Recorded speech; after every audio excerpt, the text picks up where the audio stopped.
2023 wasn't a good year for the Carolina Panthers, but I'm trying to make 2024 a better one for myself. Get started on your resolutions with Factor so you're ready for the new year. Factor's ready-to-eat meal delivery takes the stress out of meal planning and sets you up for success in the new year. Skip the grocery stores, prep work, and cooking fatigue. Instead, get chef-crafted, dietitian-approved meals delivered right to your door. With over 35 meals to choose from per week, including keto options, calorie smart, vegan plus veggie, and more, plus over 55 weekly add-ons, you'll have a ton of nutritious and flavorful options to kickstart your resolutions. Skip that overpriced takeout trap. Factor is cheaper and way more delicious than takeout. Get chef-crafted, restaurant-quality meals delivered right to your door, and they're ready to heat and eat in just 2 minutes, which means more time for you. Head to factormeals.com/C350 and use the promo code C350 to get 50% off. That's code C350 at factormeals.com/C350 to get 50% off.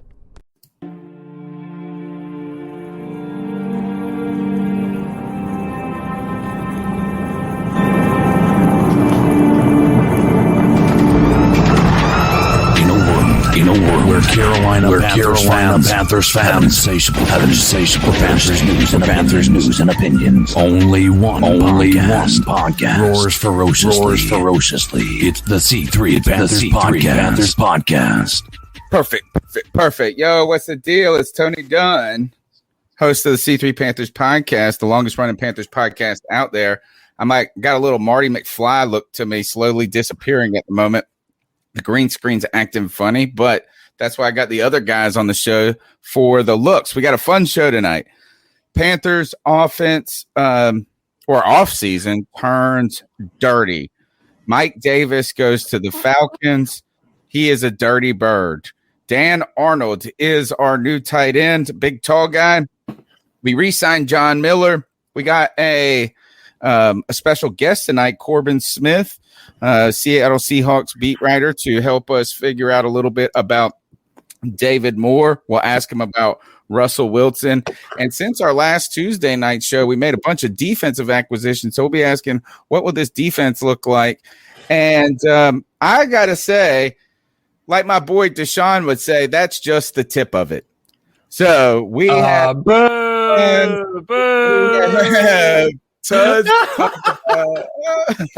the number's 252-228-5098. We go ahead and smash the thumbs up button. Follow myself on Twitter at @cat_chronicles, and check out CarolinaCatChronicles.com. We got some stories I've been putting up lately. One is most recently about this Will Greer video practicing with CMC, DJ Moore, and Keith Kirkwood or something like that. But Teddy, nowhere to be seen. So lots to talk about. I'm going to do it with my homeboys, my favorite peeps, my man, my co-host, ride or die on this hill, Cody Lashney. How you doing? Tony Dunn, I'm doing wonderful, man. It's Tuesday night, and as you already know, there's nowhere I'd rather be on said Tuesday night than here with my boys talking about some Panthers football. Man, listen, I feel like this is going to be an episode with a lot of puns, a lot of innuendos, a lot of, frankly, really mature conversations due to the subject matter that we're going to be talking about.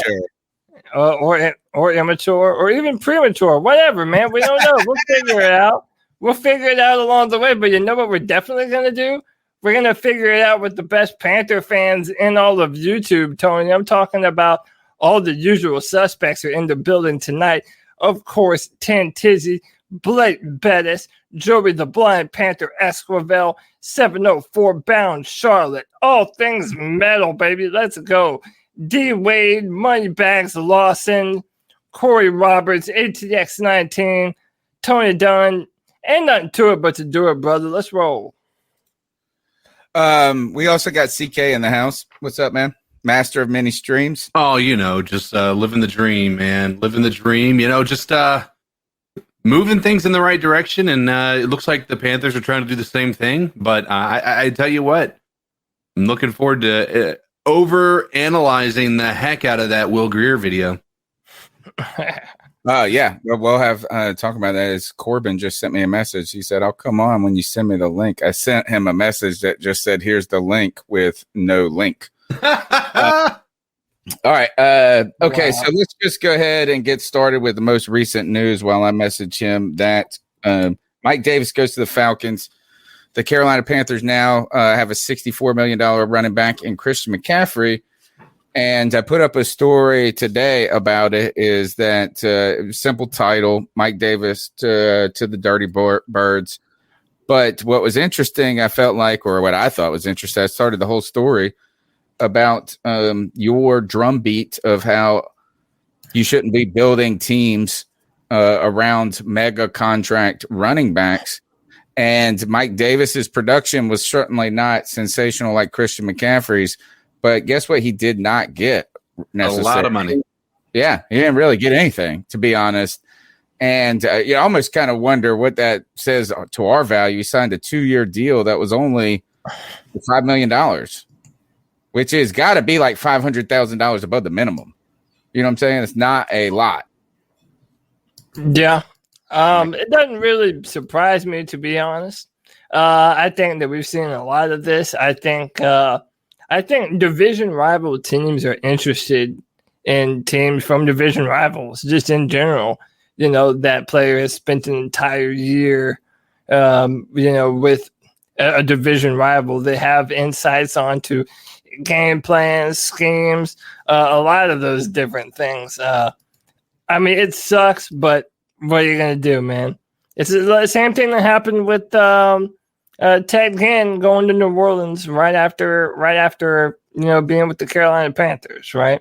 So I think a lot of the question is depth. What does this do for a running back depth? And again, trusting Christian McCaffrey to not be hurt the entirety of his of this next season. So we'll see. That was Will. Did you guys hear that in the background? A little bit.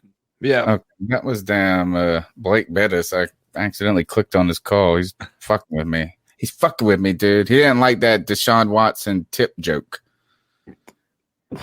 All right, so Mike Davis, here's the thing is, he was a nice little piece in addition. But obviously the Panthers don't think that he is necessarily a recipe necessary for the recipe.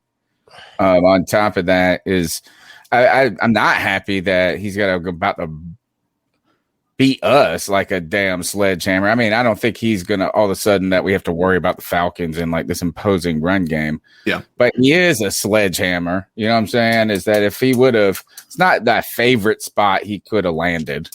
I did also see too, Zach Kerr landed with the 49ers, but Dan Arnold also signs with the Carolina Panthers, CK, and this guy's like 6'6", a red zone threat. Yeah. And I feel other than the girls gushing about him on Twitter about how good looking he is, I think this is, again, like many of the offensive linemen that we saw last week, is that these are necessary signings. I don't even care who the person is.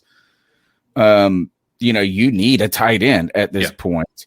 And we just need bodies. So, but this is a decent red zone threat. It looks like he has decent hands, plays for the Cardinals, big body. What are your thoughts on Dan Arnold real quick? I'm just happy that we had a focus on the tight end. I don't know that this completely takes us out of the tight end market, specifically with regard to the draft, but I do think that it at least shores up one more position that we had a really bad glaring hole at. I think that's what you look for in a GM. You look at the GM that's going to fill those holes that you can, again, we talk about it all the time, not have the draft just be about all the things that you need, all the things you need, but rather the things you want. And that's what I'm hoping that this signing does, is we can then focus on the things we want without having to feel like we're giving up too much capital in the draft if we decide we need to move up to get what we want. Tin Tizzy said, when did 5 TDs turn into a red zone threat? Well, I would say that's 5 more TDs that we had than any other tight end than last year. So that is helpful. But again, like nothing to be excited, necessary moves at this. In fact, like we can poo-poo all these moves all day long. Cameron Irving, the F-line guy, like none of these guys are good, but we need people in these positions. It would be silly for us not to get people. Right, we got to play the game at some point. So we got some more on that. I saw some other people. Somebody mentioned that there were 5 running backs in on the team right now. I would challenge anybody, other than that person, to name them. I haven't. Christian McCaffrey, Alex Arma ain't with the team. Like who is? We got Reggie Bonifant? No, maybe. Do we not? He's pulling that one out of the hat. No, that was Reggie Bonifant has been. He's played some snaps. Well, I don't know if he's still. I know. I don't know if he was back last year or not at all. Point proven. I can't even tell you. But my last thoughts on Dan Arnold. I like the signing. We had to replace Chris Manhertz, and frankly, I think he's a better receiving threat than Manhertz. Manhertz was purely a blocking tight end. That's what we used him for. Now we still have Ian Thomas right now. Who Manhertz? I think he went to Jacksonville. Jacksonville, yep. Oh, okay, yeah. Florida. So I actually really like Dan Arnold as a signing. It's I think now him and Thomas, that could be a good little 1-2 punch at tight end. I know this is a much more deep question, but I think it's important to ask because I think we're now at the back end of free agency to where the draft is really our only thing to, outside of the scraps that may be residing on the other side of the draft or whatnot. But do you guys see a scenario where we are a successful franchise next year? Yeah, let's hold on to that question. That's a deep question. Let's hold on to that one because we got Greg in the house, and then we're going to bring in our guest, Corbin Smith. But go ahead, Greg, say hello, and then we'll intro everybody in. What's up, Panther Nation? Sorry I'm a little bit late, late night at work and had a lot of stuff to do, but I'm glad to be here to talk Panthers football with y'all. I'm ready to get going. Awesome. All right. The number's 252-228-5098. Go ahead and smash the thumbs up button and be a part of the longest running Panthers podcast. Cody, go ahead and bring in Corbin Smith at Corbin Smith on at Corbin Smith NFL on Twitter, reporter for Seahawk Maven on SI.com, and been on the show before. Welcome back to the C3 Panthers podcast, Corbin. Thanks for having me, guys. Appreciate it. We brought you on because recently the Carolina Panthers, obviously the last time we talked was about the Panthers grabbing Scott Fitterer as their GM. And one of the early moves, or not early, but a move that he made in the past week was bringing in a former Seahawk receiver in David Moore. Very small deal overall, right? I think it was somebody look up the details on that, on what the deal was. If it was 1 or 2 years. But you're just overall, we don't know much about David Moore other than he is famous among Carolina Panthers fans for the very first play that Corn Elder had to play after a serious injury. So he hadn't played on a year and a half. They put him on an island, and Russell Wilson looks over there and sees Corn Elder and in single coverage, throws it. He runs step for step for him, never turned his head, and they just dropped it in the breadbasket right over his head. So people make fun of Corn Elder, and they play that video. Tell us about David Moore.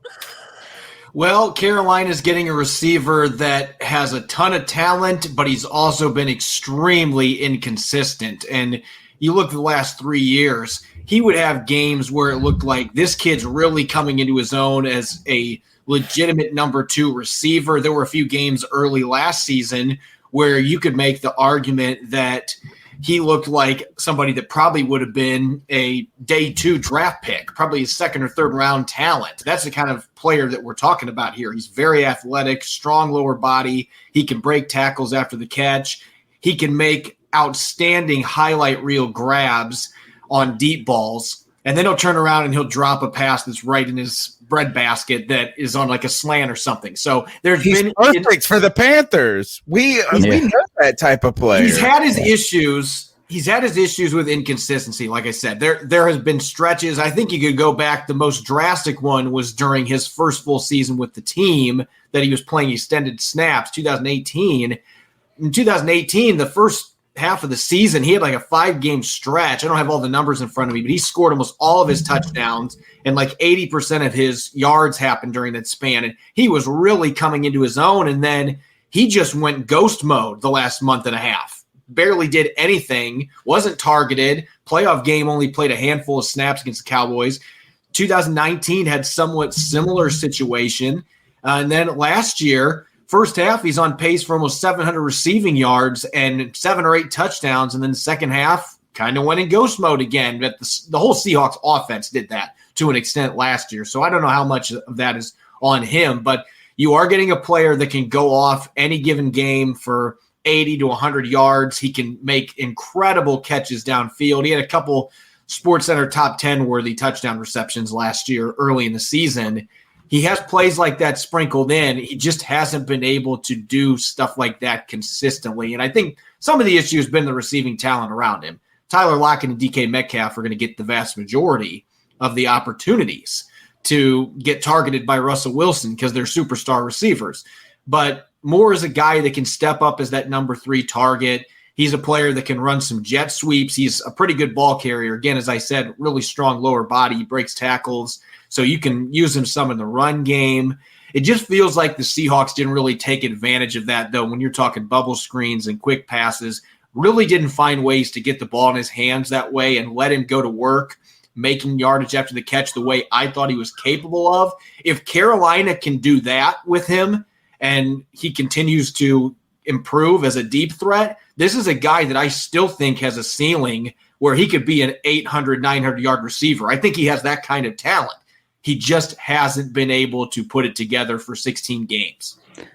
Yeah, I'm actually sitting here watching the highlights of him right now, and I'm seeing some pretty amazing catches. I've seen him completely turn around while running a go route, catching the ball and then turning back around, and he looks pretty talented. Body-wise, kind of reminds me of Muhsin Muhammad when I'm looking at him. A very good comparison. Yeah, and we signed him. Standpoint. Yeah, we signed him for 2 years, $4.75 million, 1.75 guaranteed, which is a pretty good deal, I feel. Do you feel that's cheap? Everybody's cheap, yeah. That's super cheap for that's what I'm saying about Mike Davis to the Falcons. That's chump change overall. But that's where my question comes in, right? It's kind of the same thing. Was there really a market for? We're reading it. I mean, because you'd think the Seahawks would be able to find a way to pay that if they found value in him, right?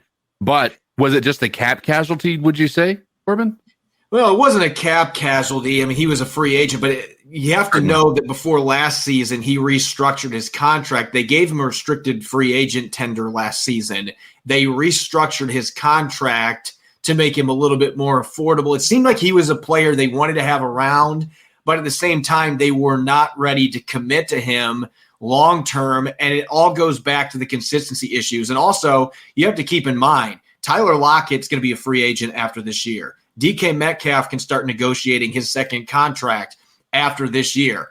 The Seahawks are going to have to spend a lot of money at the receiver position. They might not be able to keep both those players. So they were not going to spend a lot of money on a third receiver, most likely, unless it was somebody that was a clear upgrade. There's some players still out there in the market I think Seattle might take a look at, like a T.Y. Hilton, maybe Antonio Brown. Russell Wilson continues to plead with the Seahawks to sign him. But it's going to be a player like that, or they're going to draft a receiver. And I just don't think David Moore, he never emerged as a player they were hoping he would be, so they could justify giving that contract. So I think that's why they were willing to let him go.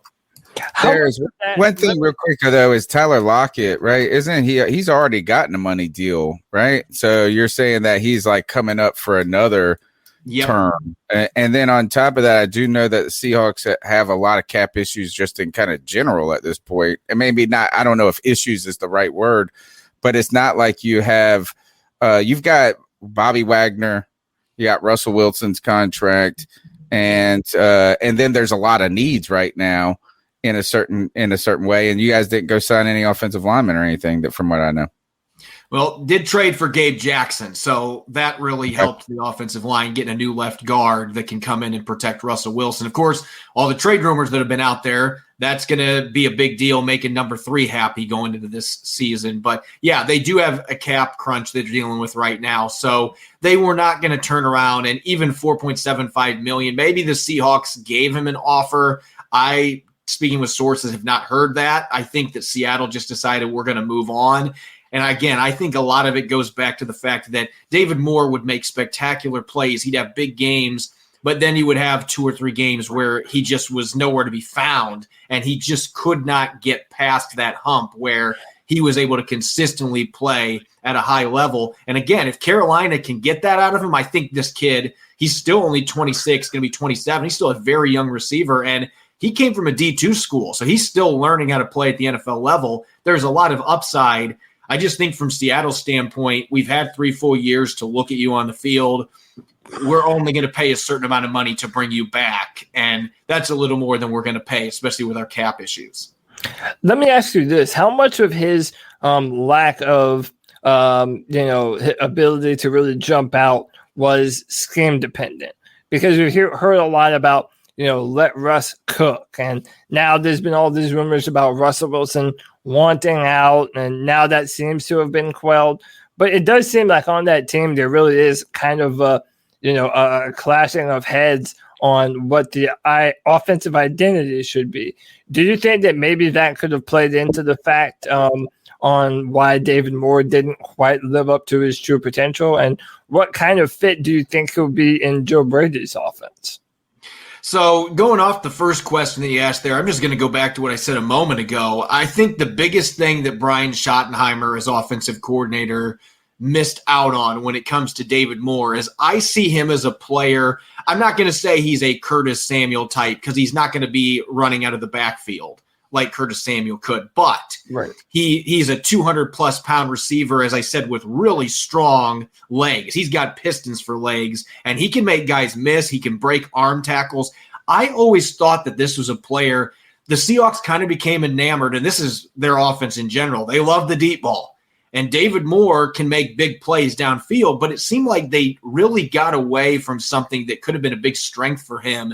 And they've been horrible after the catch as a team the last 3 years. They've been in the bottom third each of the last 3 years for yards after the catch. They just don't create plays like that. David Moore was the one player they had that I thought could really be effective in that regard, and yet Brian Schottenheimer failed to scheme that. You didn't see very many bubble screens. You didn't see a lot of quick slants or quick digs where they're just trying to get the ball in his hands and let him go to work. They didn't scheme that. So from that standpoint, I do think that impacted his ability to really play up to his potential. And I don't think all of that's on him. At the same time, there still were some games where Russell Wilson was looking for him and he wasn't getting open. There were games at times it just seemed like he wasn't going 100%. And I'm not saying this is an effort issue. Maybe he was playing injured, but especially this last season, there were a few games, it's like he just doesn't look like he's moving as quick as normal. So I think there's a number of factors at play here that have impacted his performance. And again, having those 2 stud receivers on your roster right next to you is going to impact how many targets that you get. But again, from a schematic standpoint, I do think there were certainly some things working against him as far as maximizing his strengths. And I would think Joe Brady is going to try to take advantage of that immediately, especially with some of the other receivers they have. I like him as a complement to DJ Moore, and I could see him doing some things similar to what they've done with Curtis Samuel, where you can get the ball to him quick. You can use him in your jet sweep game. You can use him in your screen game. Just get the ball in his hands and let him be a playmaker. And that was something the Seahawks I just don't think did a good enough job of doing the last 3 years. Yeah, cool. I saw you the store. What's going on with Seahawks? I saw you guys only got 3 picks. You put up a story today. Only 3 picks in the draft. Yeah, it's a very weird year for John Schneider because usually I think he's picked 8 players minimum every single draft that he's been in Seattle. But there's some factors here. Obviously, the Jamal Adams trade, they traded away 2 first-round picks and a third-round pick to get him. They still believe they made the right move there. But a lot of the mindset here has been, with this being such a weird year, that you didn't have normal scouting at college football games. There were a lot of college football games that were canceled. You have no combine. John Schneider kind of hinted at this after the Adams trade that we were willing to do this because next draft is going to be compromised to an extent. And so I think that's another reason they were willing to say, you know what, Gabe Jackson is a Pro Bowl caliber player that's still only 29 years old. A 5th-round pick for him? Heck yeah, we'll do that any day of the week. And so if there's anybody that can take 3 draft picks, though, and turn it into 6 or 7, it's John Schneider. And they also have a few players on their team that I could see potentially still as being shopped to try to recoup a pick or 2 as well. Russell Wilson is not one of them, but they've certainly got some players that they could try to move around. So I would be surprised if they pick any less than 6 times. I think they'll find a way to double their picks minimum. CK, hit him with the hard question. He said he's not on the table, but hit him in. So, I mean, and Cody mentioned it. I mean, obviously the questions surrounding the possible trade or the rift between Russell Wilson and Pete Carroll has definitely been out there and very well talked about. Obviously nothing official from any of the officials from either side of the organization or Russell's side, but just a lot of rumors, so a lot of per source. But we also know, and this is one of Tony's favorite things, is where there's smoke, there's fire. Do you feel like there was ever a chance that Russell Wilson was actually on the block? So this was a really weird process for me as a reporter because I thought the first 2 weeks after Wilson made his comments kind of threw the offensive line under the bus, was talking about not being involved with personnel enough.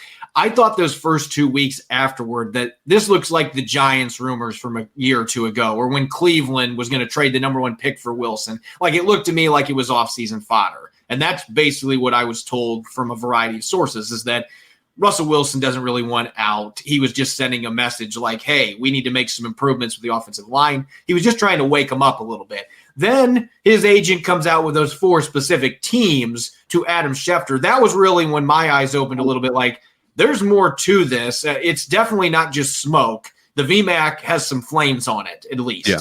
And so at that point, I started to take the notion that he might get moved a bit more seriously, though I didn't think there was really a chance he was going to get moved this year because of the dead cap hit. I didn't see any way they were going to deal him and eat $39 million in dead cap, especially with the Bears being the only team of those 4 that were on his list that made any sense, that absolutely needed a quarterback, and they didn't have a quarterback to trade back. None of those teams matched up. Yeah. And so from that standpoint, I didn't see there being a chance. And now over the past week and a half, things have really subsided from the trade rumor standpoint. Yeah. I think at this point, it would be an absolute stunner if they ended up moving it. Wilson's been happy with the moves they're making. You can see it on social media. He was excited about a couple signings they made today. So it seems like he's all in. He's ready for the 2021 season. Now, if this next year doesn't go as he wants it to, maybe we'll be back in the same spot next year. And if that happens, I think there is a chance he can get moved. But for now, all sides are just trying to reconcile their differences. This is the best setup for the team and the player to go get a Super Bowl. Let's fix whatever issues we have and let's move forward. And to double down on that, because I think this is an important question, right? Because I think when you have a quarterback, and the good thing about Seattle is you guys have not really been quarterback starved for a while, right? You've had maybe a few years where you didn't have the greatest quarterbacks in the world, but you guys have mainly had some quality quarterback play for a long time. Do you feel like, as Seahawks fans, that the fan base, being a bit spoiled to that, thinking that it's a little easier to get a quarterback possibly than other organizations that have been struggling to try to find a quarterback for decades? Do you feel like there was a sense of, if they accepted what the Bears were offering, we'd be cool with that, because they were offering 3 firsts, 2 seconds, and some great players? I don't see any way that they would have ever taken that deal. When the reports came out that they were sleeping on it, this is just my personal opinion. I highly doubt that they were strongly considering this, because the Bears pick is 20th overall. They weren't going to be able to get one of those top quarterbacks unless they traded up, and then you're getting rid of a bunch of the picks you just amassed in the trade.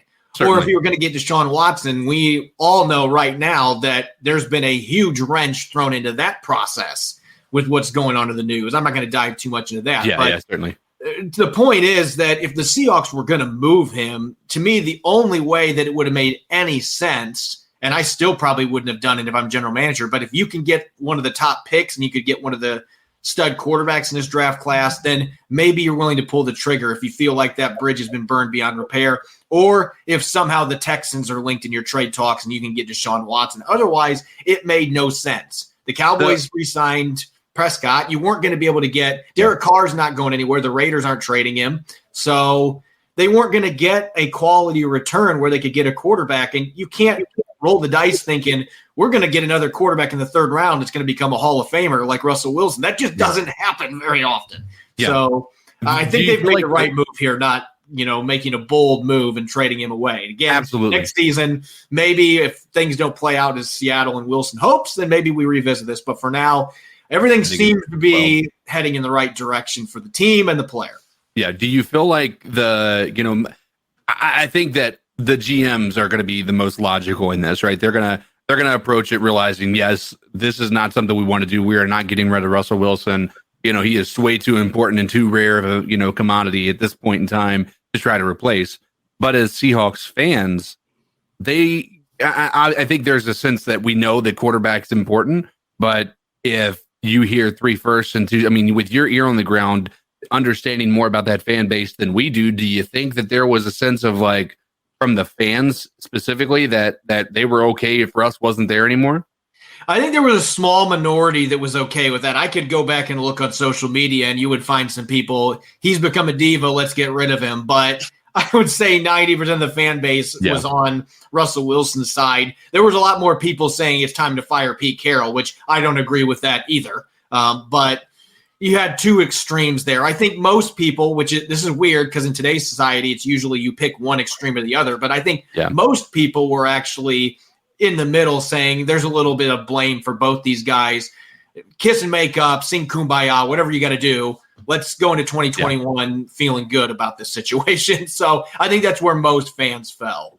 Good. All right, cool. I know as Panthers fans, we know the value of a quarterback all too well, and we've learned that over the past few seasons. And I know that when you're kind of, and we feel it with our fan base, being, spoiled somewhat by the Cam over the past, decade, when we didn't have him, like before we didn't have him, we got a little bit of average quarterback play and we're like, oh, we can do this without him.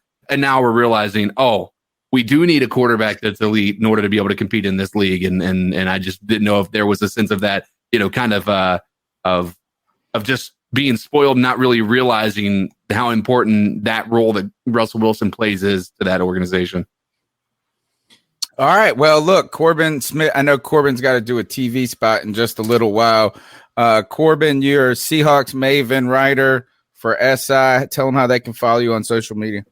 You can follow me on Twitter at Corbin Smith NFL. You can visit SeahawkMaven.com, and we've got plenty on David Moore on there if you want to search our archives. We got plenty of articles on David Moore for Panthers fans that want to learn a bit more about him. We have our free agent primer on there that we put up about a month ago or so that you can look at. We've got film breakdowns on David Moore, all kinds of good stuff for the new Panther. But you can follow me on Twitter or at our website, and that's how you can see our stuff. All right, man. We appreciate your time, Corbin. Have a good night. Thanks for having me. Appreciate it, guys. All right. That's Corbin Smith. Check him out. Seahawk Maven on SI.com. Guys, let's go ahead. We're talking about quarterbacks. We might as well continue on that train of discussion.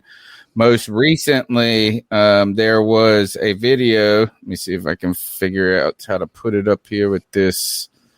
Which one is it? Here, this comes out most recently is Will Greer posted this on Twitter.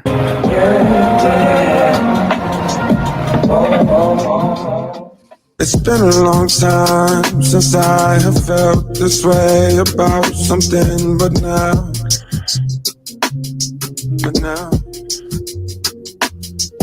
I'm controlling my mind. The days are warm, the nights are cold, the lost is found.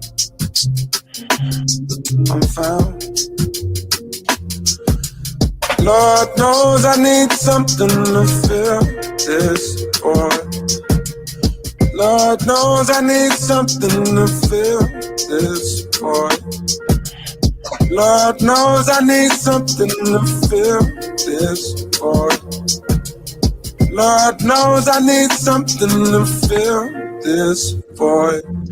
For people listening on the audio, this is Will Greer throwing to CMC, DJ Moore. It's produced. It was in Charlotte, which that's where he's from. DJ Moore ends it with this little cute appearance of him smiling for the camera. I think the song selection is important, first of all. Right? Is that you hear this? It's been a long time since I've felt this way about something. So you can go check on CarolinaCatChronicles.com. Also, who that is too. That's J. Cole. No, that's a J. Cole, North Carolina artist. Oh, is it J. Cole? That's J. Cole. From LA bitches, from LA hoes. I like that one. Like, I only know one song. But I like it. You know, I'm old. So long time since I felt this way about something. And if you go to CarolinaCatChronicles.com, I put a story up here about it. And, you know, he's a forgotten man for a while for me. Is that, you know what I'm saying? Is like it still is. The Panthers vacillated back and forth, though, about who the backup quarterback was going to be last year, right? It was a week by week announcement. And you could almost see, not only did we hate this pick, right? Is it almost like he may have accepted some of that talk? So I thought this was interesting, kind of like, here's my comeback. Here's me throwing with the ones and all of this. What I think it means is that I am the Panthers backup quarterback. That's what I think that video means. But most interesting to me is that he puts up this produced thing, DJ CMC. Guess who is nowhere to be found? Teddy Bridgewater. Exactly. So not that I'm all of a sudden looking like that Will Greer is like the Panthers are going with him. But you know what? I wouldn't even be that mad. I'd be less mad about him being the quarterback than I would Teddy Bridgewater in some ways. And I just thought this is that he put this out there. These guys knew they were in it. This is one more breadcrumb that the rift with the Carolina Panthers and Teddy Bridgewater is not manufactured, dude. It's real. Yeah. And can I just say too, like, I get that we're all skeptical about Will Greer, but we really don't know what this guy can be, because in college he was a pretty legit player his last 2 years. I mean, he threw 37 touchdowns and 8 interceptions in his senior year. That's pretty good. I think he had 71 touchdowns in 2 years at West Virginia. So the guy has the ability to do it. I know college is not the pros, but he really only played one game for us in a meaningless season, and a meaningless point in the season. And he threw for 228 yards and 3 interceptions. I've seen Bridgewater do that.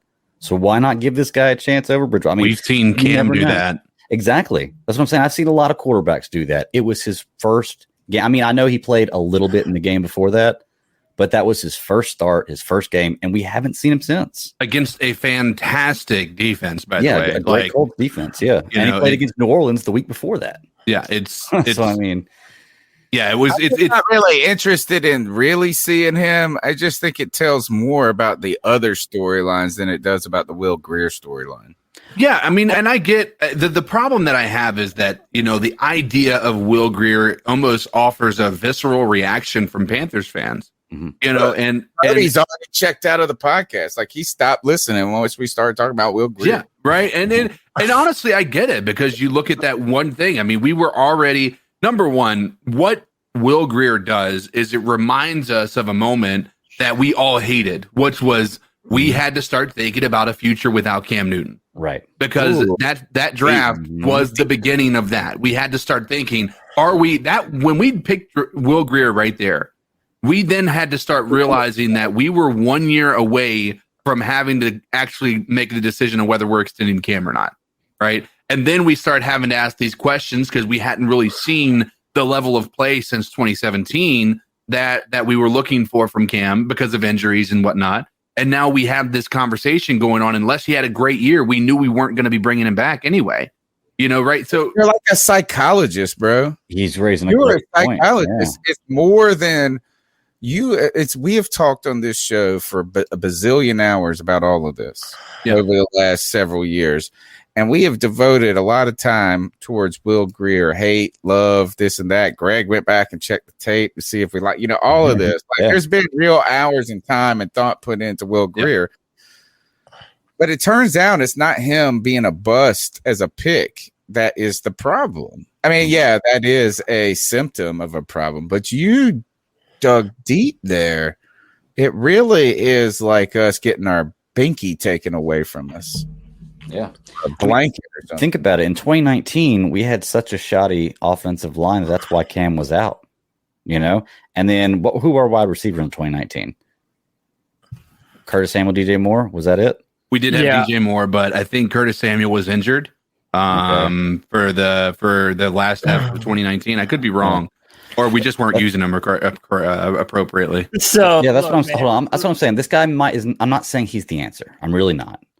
But as CK was just bringing up, I would have rather seen Cam than Will Grier any day. But I think I'm at the point I'd rather see Will Grier than Teddy Bridgewater. Yeah. 100%. That's just kind of where I'm at. So, but my thing is this, and I hate to break up this little kumbaya session over Will Grier. Like, okay, no, it 100% is. And let me tell you why realistic. It is. Let me tell you why it is. Kyle Allen, PJ Walker, wasn't Taylor Heineke also? I mean, how many other people have started over Will Grier when he was essentially Can I ask you a question, Cody? Wait, hold on. When he was essentially drafted, and if Greg wants to pull up the tape on this, he can.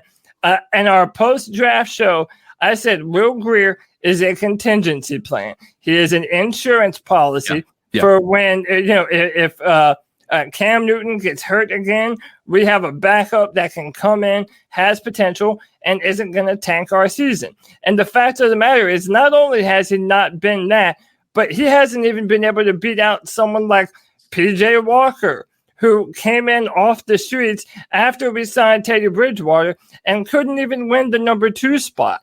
Kyle Allen beat him out. That's not the point. But here's the thing. I think this is an important thing. We want to look at that as one thing, right? But if you want to look at that, Cody, we also got to look at the coaching staff that put Teddy Bridgewater ahead of him. Exactly. Right? We've got to also look at the coaching staff that we didn't trust to run our organization that we got rid of with Marty Herney and Ron Rivera. So you're telling me that because that they passed on him, they also sat Brian Burns a lot last year. Right? Well, I'm saying 2 different coaching regimes didn't play him. Yeah, but you also Ron Rivera's and Matt Rule. So that says number one is not about Will. Number one is not about Will Grier being good or bad, because no one thinks he's good here, really, right? Yeah, I don't think anybody's giving him a fair shake. Yeah, at the very best, you could got some people are saying we don't really know if he's terrible, but we don't have any evidence to suggest otherwise. That's but the real thing I think that that CK was onto is it's got nothing to do with Grier. It just has to do, like, some of us were sickened by the thought of life without Cam at the moment. Next, really, there is no who cares about Will. Like, even if you look at it, like, he don't look like he's like physically imposing or anything like this in this video. The point is Christian McCaffrey and DJ Moore are working out on their own, and they are not working with Teddy Bridgewater. And someone in the chat room, if you could highlight the comment, if you can find it, said Teddy Bridgewater's head and shoulders above Will Grier. And that actually, I don't even know if that's true, A or B, and nor do Nobody I care. Can say that. This really just means that none of the stuff that people are like, oh, you think that the relationship with Teddy is messed up. You guys are reading into this so much. There is no evidence to suggest anything good about the Panthers and Teddy Bridgewater at the moment. That's all I'm saying, is that even if what if Teddy Bridgewater, which Matt Rule in his final press conference said Teddy Bridgewater needed to have a tremendous offseason. Those were his exact words. Teddy Bridgewater needs to have a tremendous He did not finish the season playing his best football. He needs to have a tremendous offseason. This is not a moment where he learns about being potentially traded for Matthew Stafford. And then all of a sudden he's like, you know what? I'm going to triple down my work and I'm going to show the Panthers. I'm going to show everybody they got wrong. I'm going to call CMC up. We're going to work out every afternoon. I'm going to no, he's just missing. So another piece of evidence that just says, like right now, there is less as each day passes, it less and less seems that Teddy Bridgewater is in Carolina's plan at all. Yeah.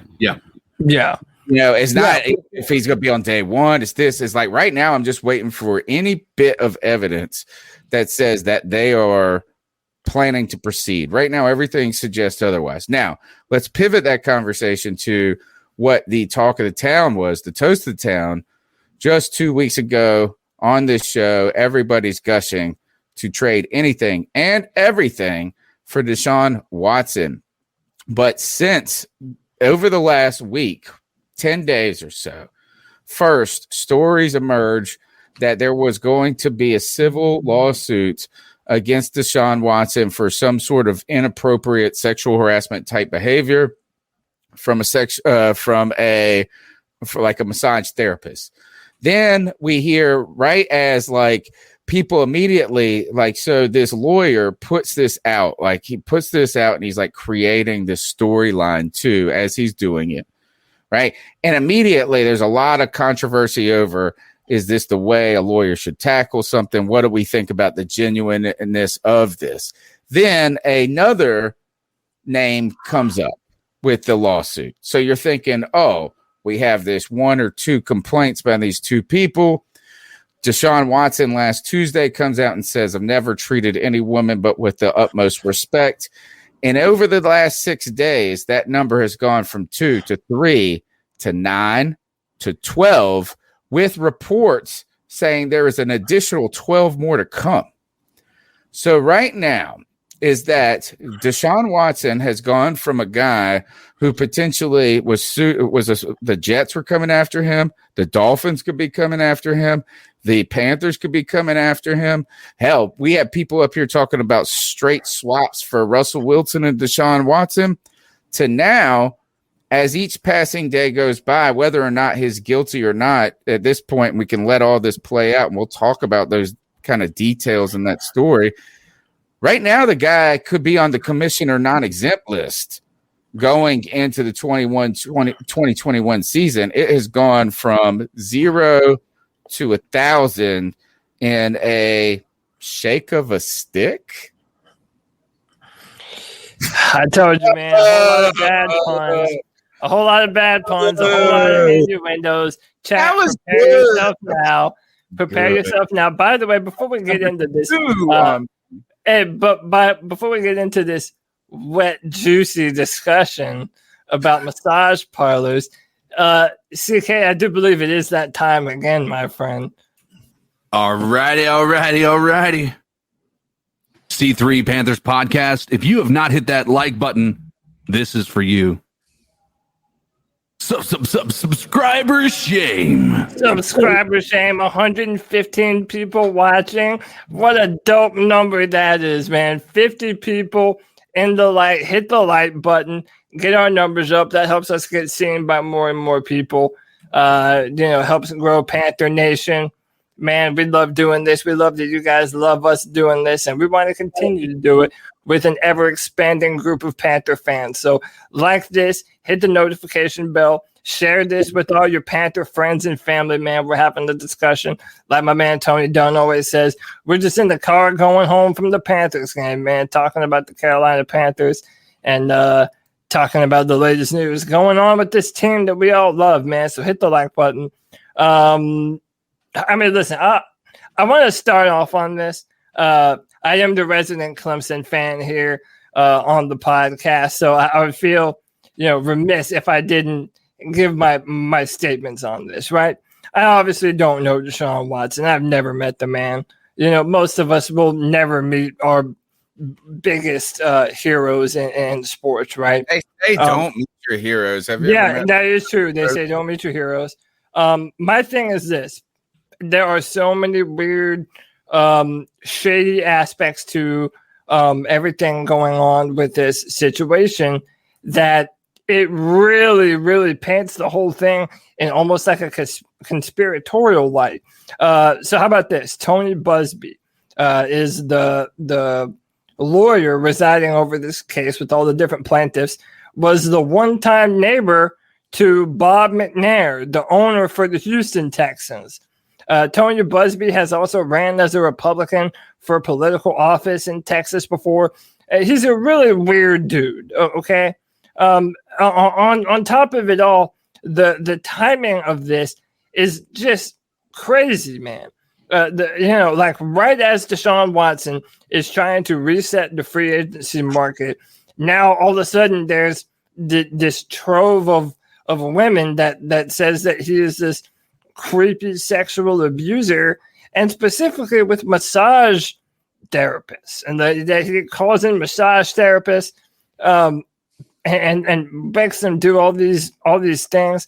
Listen, man, I don't know what goes on behind closed doors, and like I said, I don't know Deshaun Watson personally, but every other report about Deshaun and his character and what he does for the community and just who he is as a person. If you know his story and what he went through growing up, like, he really does have an incredible story behind him. So that's why this whole thing is just so crazy to me. Deshaun maintains his innocence. He says that he looks forward to proving his innocence.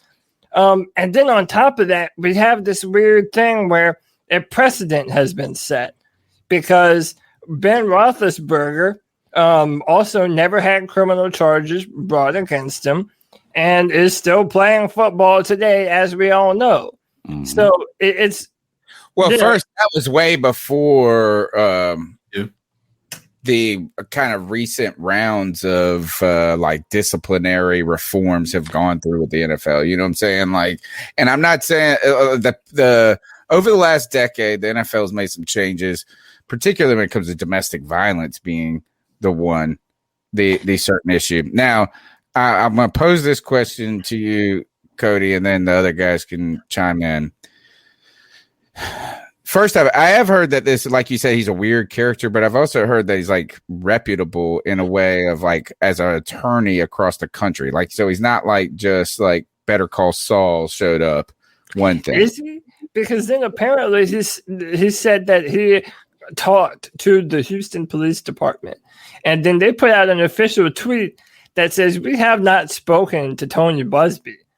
So I don't know, man. Well, I mean, I've just heard lawyers say this, like in one, and man, like who knows if they know anything? You know what I'm saying? Like, but he's like known, like they knew his name or something like that, right? The thing for me is that, you know, all this kind of those stories, they make some sort of a sense in the beginning, right? It's like Neighbor, McNair, and these guys. Is that guy even, by the way, alive anymore? McNair? No, the owner of the Texans is dead. Bob okay, McNair, so like then, why would he be trying to help the Texans if his old neighbor isn't even alive anymore? All right, so that's one thing. Still, the other thing is that, all right, so that implies collusion. Doesn't imply, it just straight up says collusion. And that also means that this would be manufactured. And okay, all right, like let me say, and I do believe that in a system where people need to be viewed as innocent until proven guilty. So I'm not saying he's guilty, but it's a lot harder to make a collusion argument the more and more voices that come forward. And like as a defense, like this is like a smear campaign. If it is, it gets more complex and complicated as 12, 13, 14 names get involved. And, you know, like if you were just trying to smear somebody, maybe you should just get two girls you pay them, you do this and you figure out how to do it. All of a sudden, it's grown. It's grown so fast and wildly. And then it does seem like they have a similar type of, there's like a common thread on it. Like you said, it's weird. It's like this massage therapist. Like, why don't you just get a prostitute? A, number one. Number two is that like it's all this weird, like, you know, it's like he like finds these, like it's like something one like his like thing or something. I just say this: it's very hard to continue and maintain the collusion argument as more and more people come forward. Right, the more smoke there is, it's harder to say there's no fire over there. And then, probably most importantly and most relevant to the Carolina Panthers is how can you truly, as a team, be ready, despite whatever vetting you do, this and that, be willing to trade a lot for Deshaun Watson with the uncertainty surrounding it.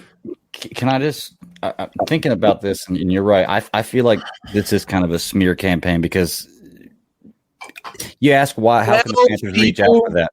Well, listen, I get that, and I understand every case is different, but I've been sitting here looking it up while we're talking about it. There's 44 NFL players that have been charged with some kind of sexual misconduct or assault, domestic violence. And listen to these names: Ahmad Brooks, Ben Roethlisberger, C.J. Spillman, Jameis Winston, Julian Edelman, Mark Sanchez, Adrian Peterson, Brandon Marshall, Adam Jones, Robert Kraft. And those are just a few big names I pulled out of it. If those guys wanted to come to your team, would you even question it? And that's the only thing I'm asking, because in the middle of a scandal, yes. In the middle of a scandal, yes. Is that I think we did a disservice by letting Ben Roethlisberger get off and all of it. But you know what? Is that if Watson goes through and all of this is dismissed, there's not enough proof and this and that. I'm not saying he shouldn't be in the NFL. I don't know if the Panthers, though, could be given 3 firsts for this dude right now. Yeah. It all does depend on how it ends up turning out. You're right. I mean, if he's guilty, then I completely agree. Don't want him, but I just feel like people painting him guilty immediately is thing. I'm not saying y'all are doing that. I think that and you're right, Tony. The precedent has been set. Like, listen to the names that he just read off. I mean, those guys still played and still went on to play some of their best football even after the accusations. So. And then there's so many inconsistencies. Like, it's so easy to say, okay, now there's so many women. Well, dude, he's guilty. And, there's also all these different stories. I think 704 Bound Charlotte put one up too, that there was a woman that came to him originally threatening a lawsuit if she didn't get 30,000 or 30K, but then Watson basically told her to go to hell, and then now she's a part of this. There's so many different things, and I don't want to just instantly jump on, well, okay, either Deshaun is innocent or all of these women are lying. I think that it's true that the truth is probably maybe somewhere even in the middle.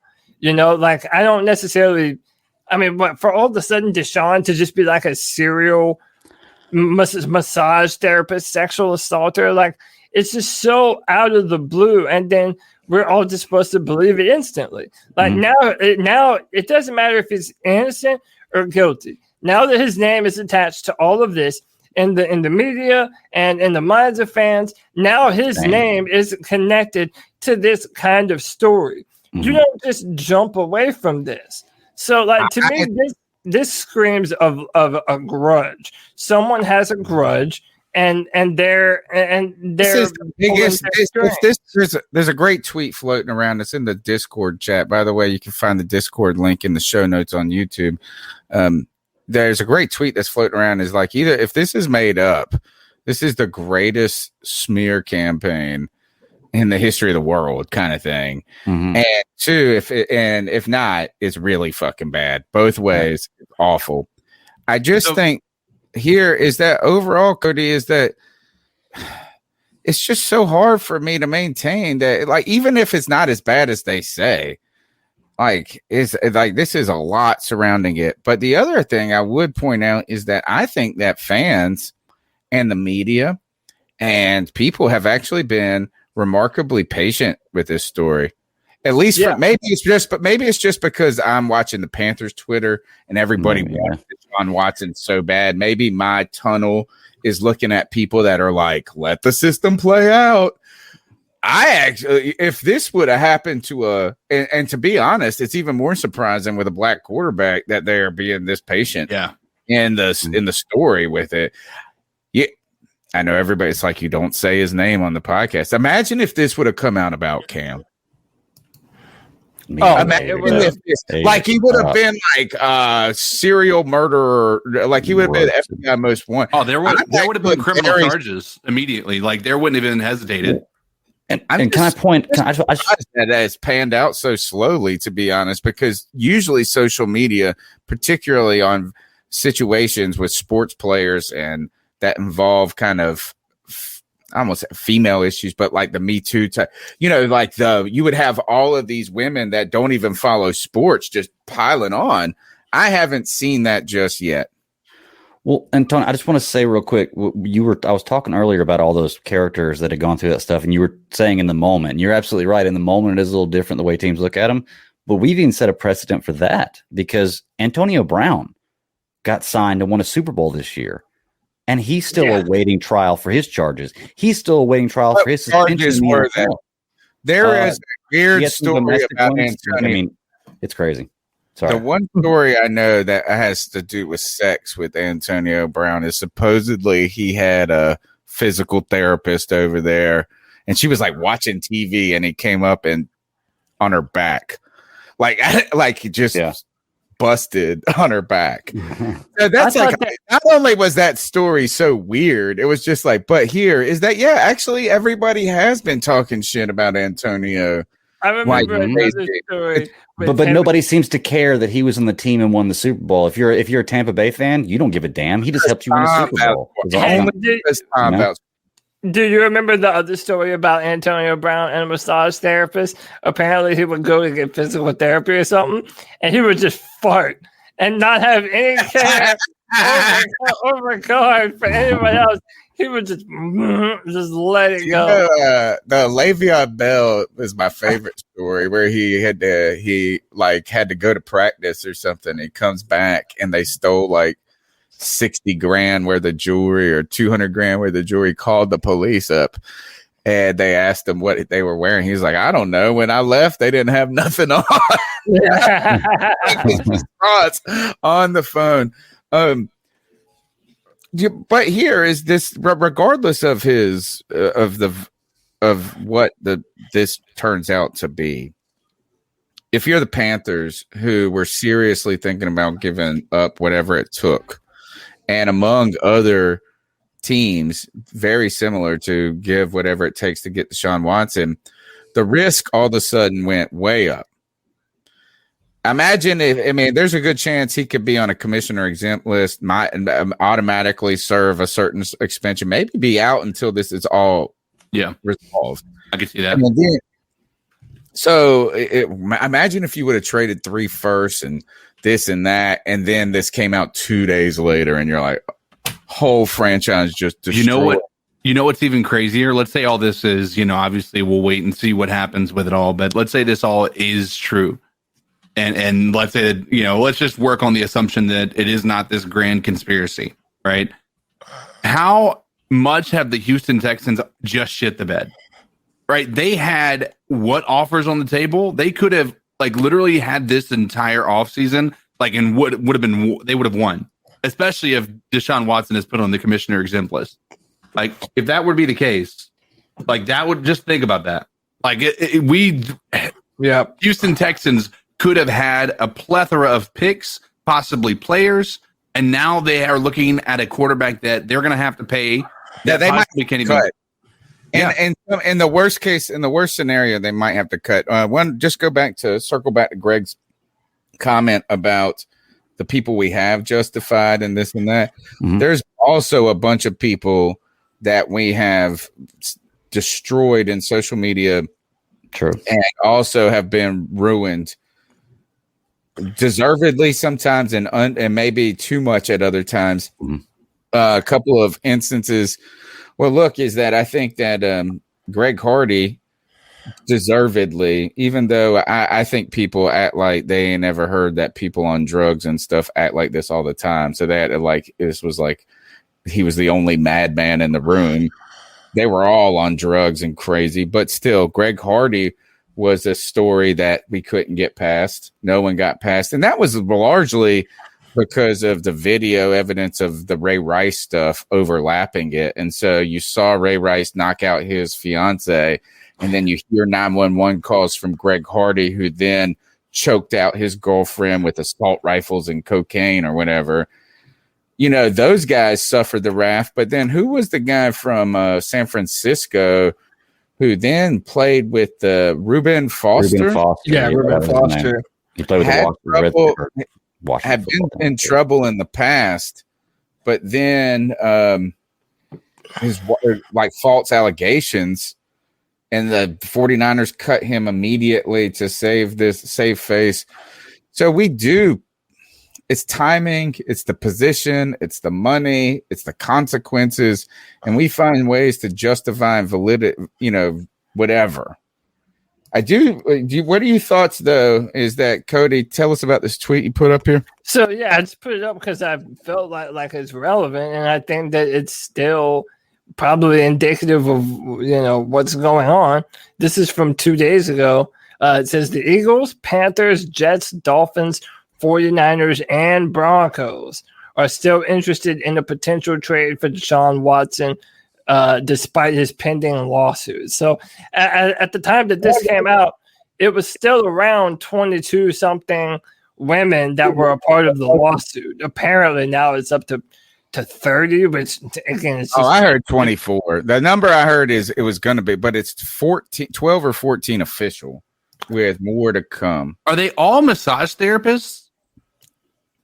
I don't know every single complaint, but that's what it's being made to look like. That it's all massage therapists, and he's always asking for favors. He thought that these licensed therapists, like this and that, he thought they worked at the. He thought when you do a private message. He thought it was just a rub and tug place, and that's what he was like. Gosh, I'm the one that's out of line here. I think we just need to blame whoever was on his team when he was a rookie who made him believe that. Oh yeah, if you see these massage therapists on Instagram, they're all just, it's just another word for hand job. Hand job. My question is, did he use a different one every time? Yeah, that's the weird part about it. Well, I feel like if he used one more than once, and he made a move on her the first time, and then she comes back and does it and offers to do it again, that almost sounds like consent to me. I mean, if she refused to do it the first time, if she refused to do it straight up, then no. But why would you come back if you've refused to do it? And I don't know. Like I said, I don't know the story. I don't know if it's a different person every time. And like I said, I'm not. I just don't understand why you need to have that many massages when you have an entire organization that provides you all that stuff. Like, and why have a different one? Like, why? I mean, that's the part that I have a question about. Massage therapist got dang carpal tunnel. Kevin Gray's right, though, with this many women making claims. This is quickly culminating from a civil case to potentially a criminal case. He says the criminal investigation is extremely likely, and I don't think the comparison to Jameis Winston is appropriate. Actually, he did actually have a real rape potential case. Now, that case, but the Uber driver thing and stuff, I don't think if this was a one-off where he got a little too verbal or something, it's just the amount that's starting to get weird. Any thoughts, though, about Carolina being a good place to rehabilitate Deshaun Watson? I think he would have fit better in with Jerry Richardson on Gene Friday, to be honest. He's here every Tuesday night, gentlemen. I would listen, man. Like, I feel like I'm still biting my tongue on some of this shit. But, like, I think that if Deshaun Watson came here and for whatever reason, we were able to move on from this situation, I mean, listen, I have no doubt that Deshaun Watson would come in and go to work. But I don't think he would even need rehabilitated. And look, I'm just going to say, man, I don't give a damn if people call me a conspiracy theorist or not. I'm just going to say it because I know this is on the minds of a lot of people too, right? You mentioned something earlier, right? And I think that it's important to mention this. You mentioned, like, what if this was Cam Newton And yeah, we would have, the media would have handled it so much. He would have been crucified. Way more different. He would have been crucified. Right. And again, I know I'm going to talk about this, and I know that we're a bunch of white dudes talking about this, so I'll try and do this justice too. But we know that the Houston Texans have had so many different rumors of a bunch of underhanded racist shit coming from their organization. This is the same organization that had an owner that said you cannot let the inmates run the prison. Okay, and that was a big. Well, he's deal. dead now. And it pissed off. Yeah. No, it doesn't matter because it's indicative of a culture. It does matter because it's indicative of a culture. Apparently, the Houston Texans have built a toxic culture for a while now in Houston. And go back to that saying, don't let the inmates run the prison.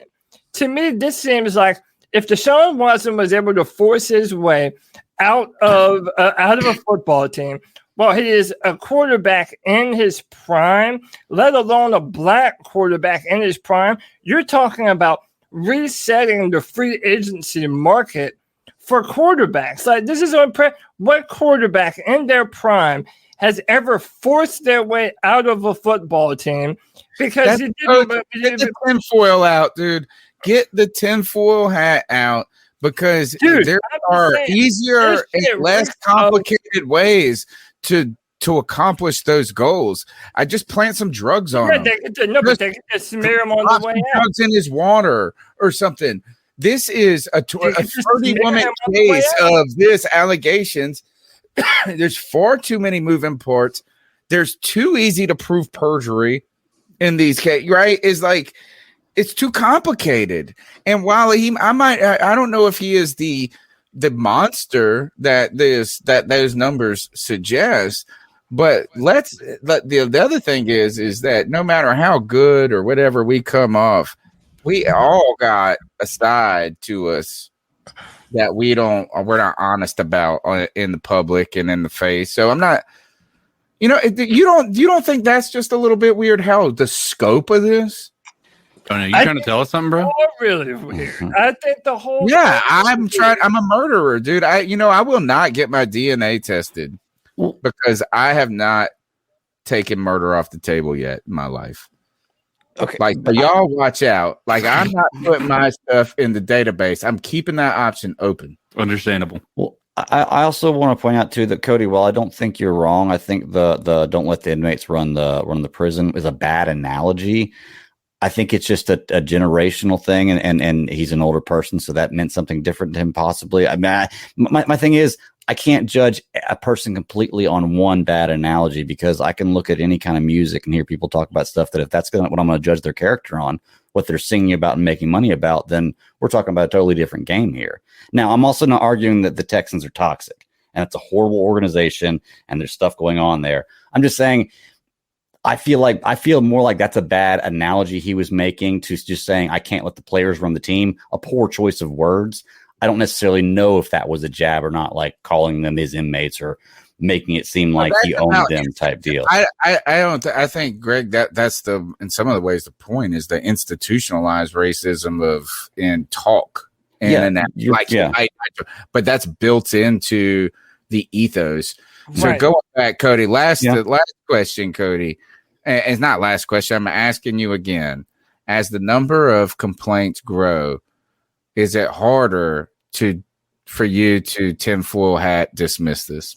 And I'm not saying you're dismissing it. That's not the right word. But continue to cape up or whatever we need to say. So look, man, I think Corey Roberts kind of hits the nail on the head here. And there's a lot of suspect things on both sides. It's impossible to tell if he's innocent or guilty now, but it's clear, that something has happened, not worth pursuing him until it's cleared up. And ultimately, I mean, whether he is innocent or guilty, he is tainted now. And, now whatever team trades for him, all the questions are going to instantly be, why were you so sure about signing Deshaun Watson when there are, 24 something women, withstanding. And again, I'm not saying that it makes this simple or easy. None of this is simple or easy. Now he is definitely tainted goods. The only thing I can think, if there's any truth to the fact that teams are still interested in Deshaun Watson, is because they feel that a precedent has been set, that there are no criminal charges, that worst case scenario, he could be suspended for maybe 6 or 8 games, and then you still have Deshaun Watson for the rest of his career. Even if this comes out to be half true, if all there is a 6-game suspension, the whole NFL, which we've already known, their way of penalizing people is just a bunch of bullshit and farce. Because even if this is half true, a quarter true, 1/24 true, is that it deserves probably more than that. And if it wasn't a high-profile quarterback, it would certainly be that. The best part about this for the Panthers, and hopefully it comes out that it is false, but there's a point where we stop asking if teams are going to trade for Deshaun Watson, and we start asking, when are the Texans going to cut Deshaun Watson?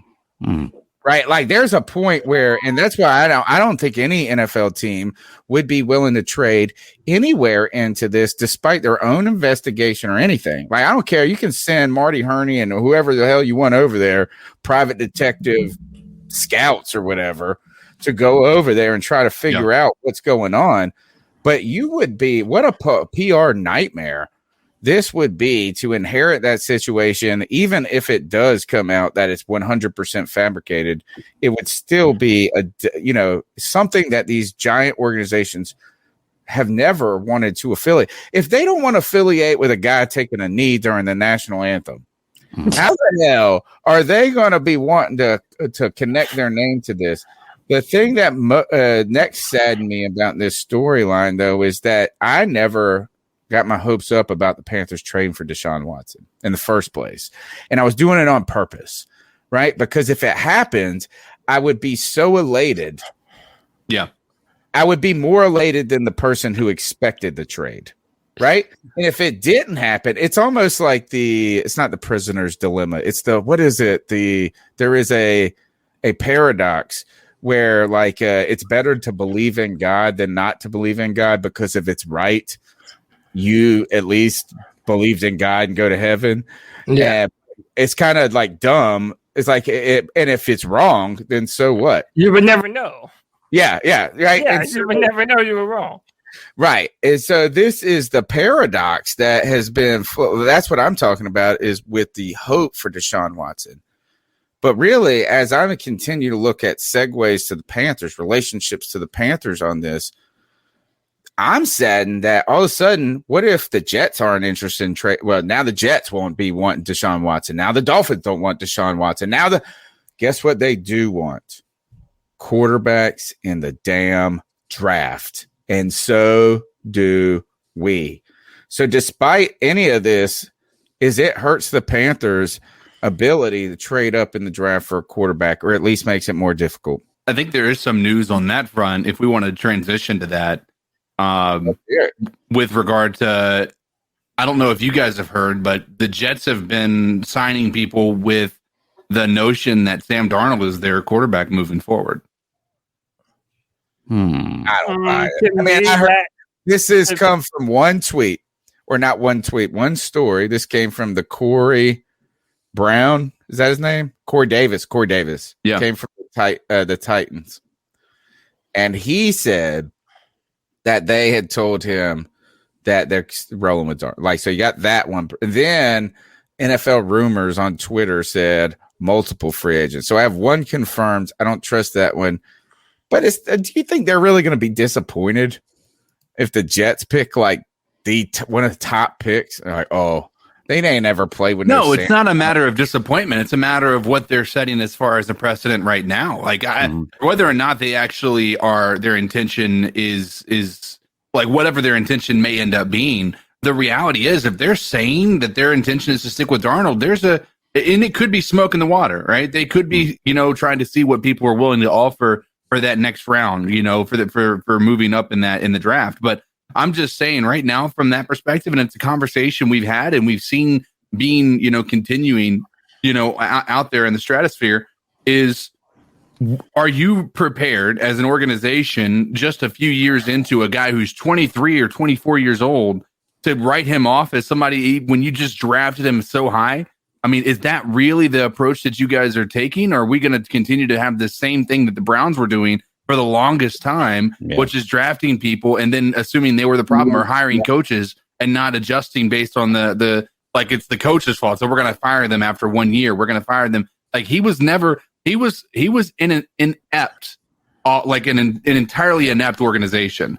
And that's not to say Darnold is going to come out and throw.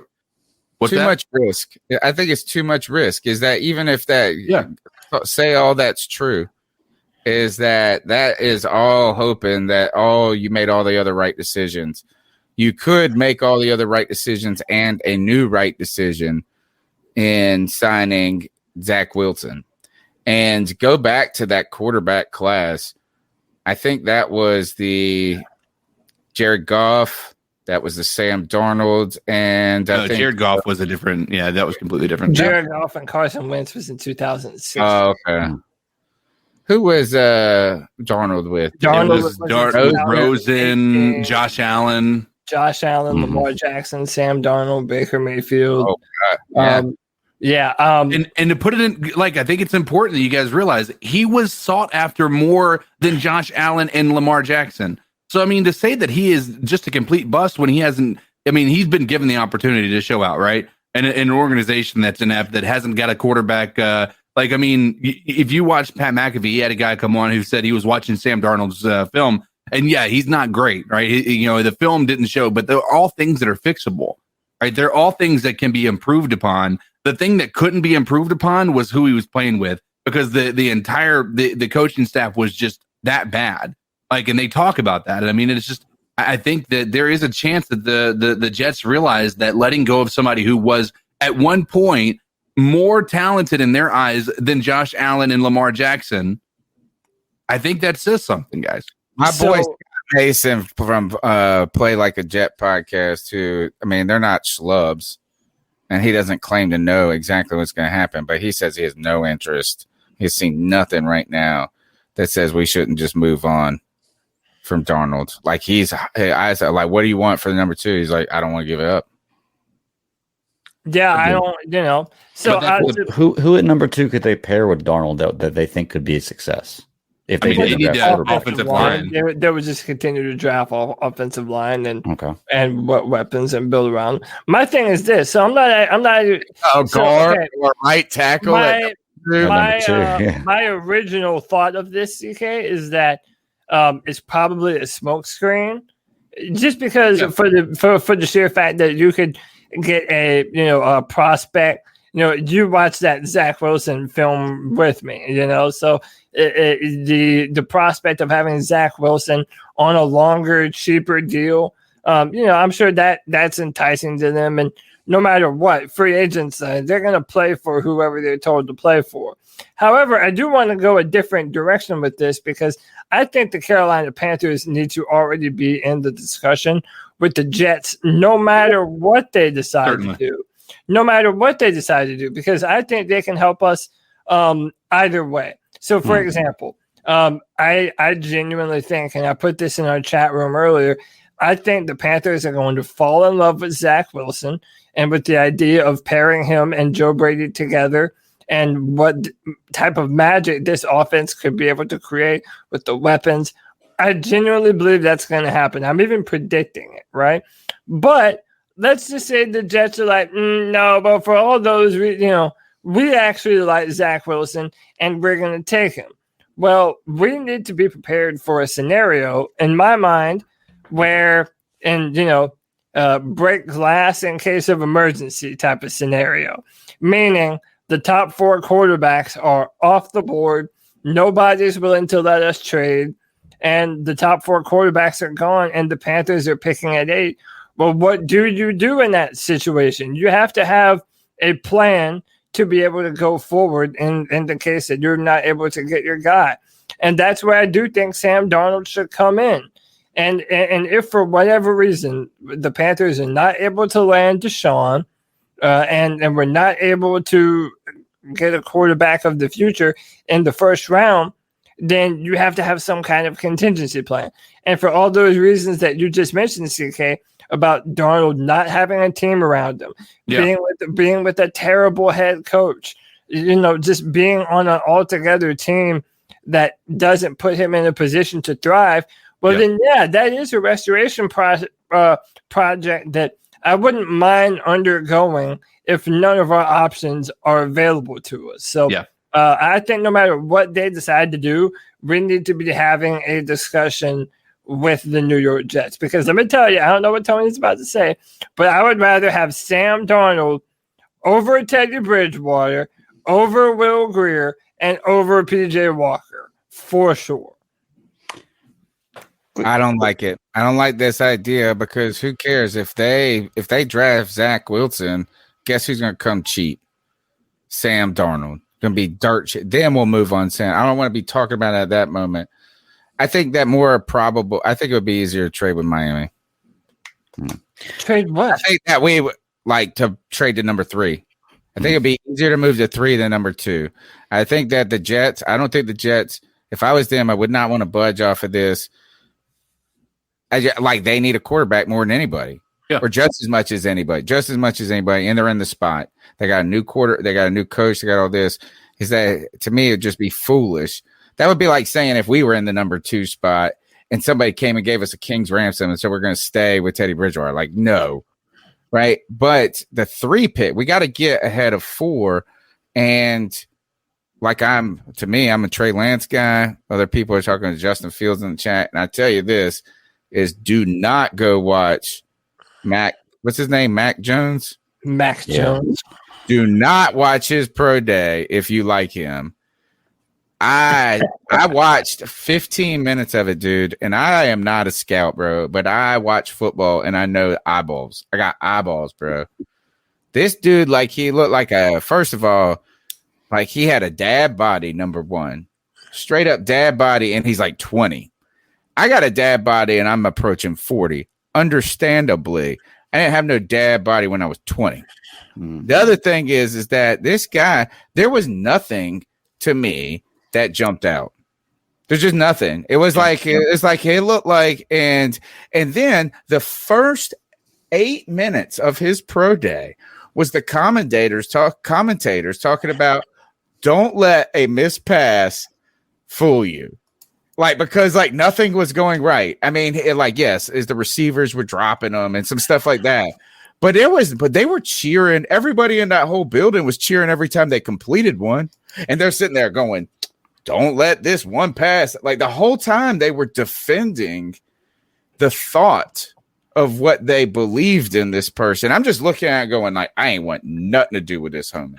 Nothing. Look at the comment I highlighted. Black bones. I have dude. All right, go ahead, Greg. I'll say I have a question I wanted to post kind of off topic. Cody, you reading a comment on that? Because if so, I'll go do it after you. No, go ahead. Okay. Kego Fort, I'm not sure how you pronounce that name in the chat, brought up Brady being gone after a year or 2. I'm wondering with teams that we're trying to either trade for, like Deshaun Watson, or how good it's going to be for a quarterback we bring in that we draft number 1 to know that Joe Brady is going to be gone next year. So do you think there's a possibility that maybe they are passing on quarterback because they know Brady's going to be gone next year and they want to start a quarterback with a offensive coordinator? Because I mean, you don't want to, I mean, how crazy is that to sell Joe Brady as a reason to be there and have a great talent that could do under Joe Brady, and then, hey, guess what? Year 2, Joe Brady's gone. I would rather a quarterback get the experience of being underneath a good offensive coordinator. Okay.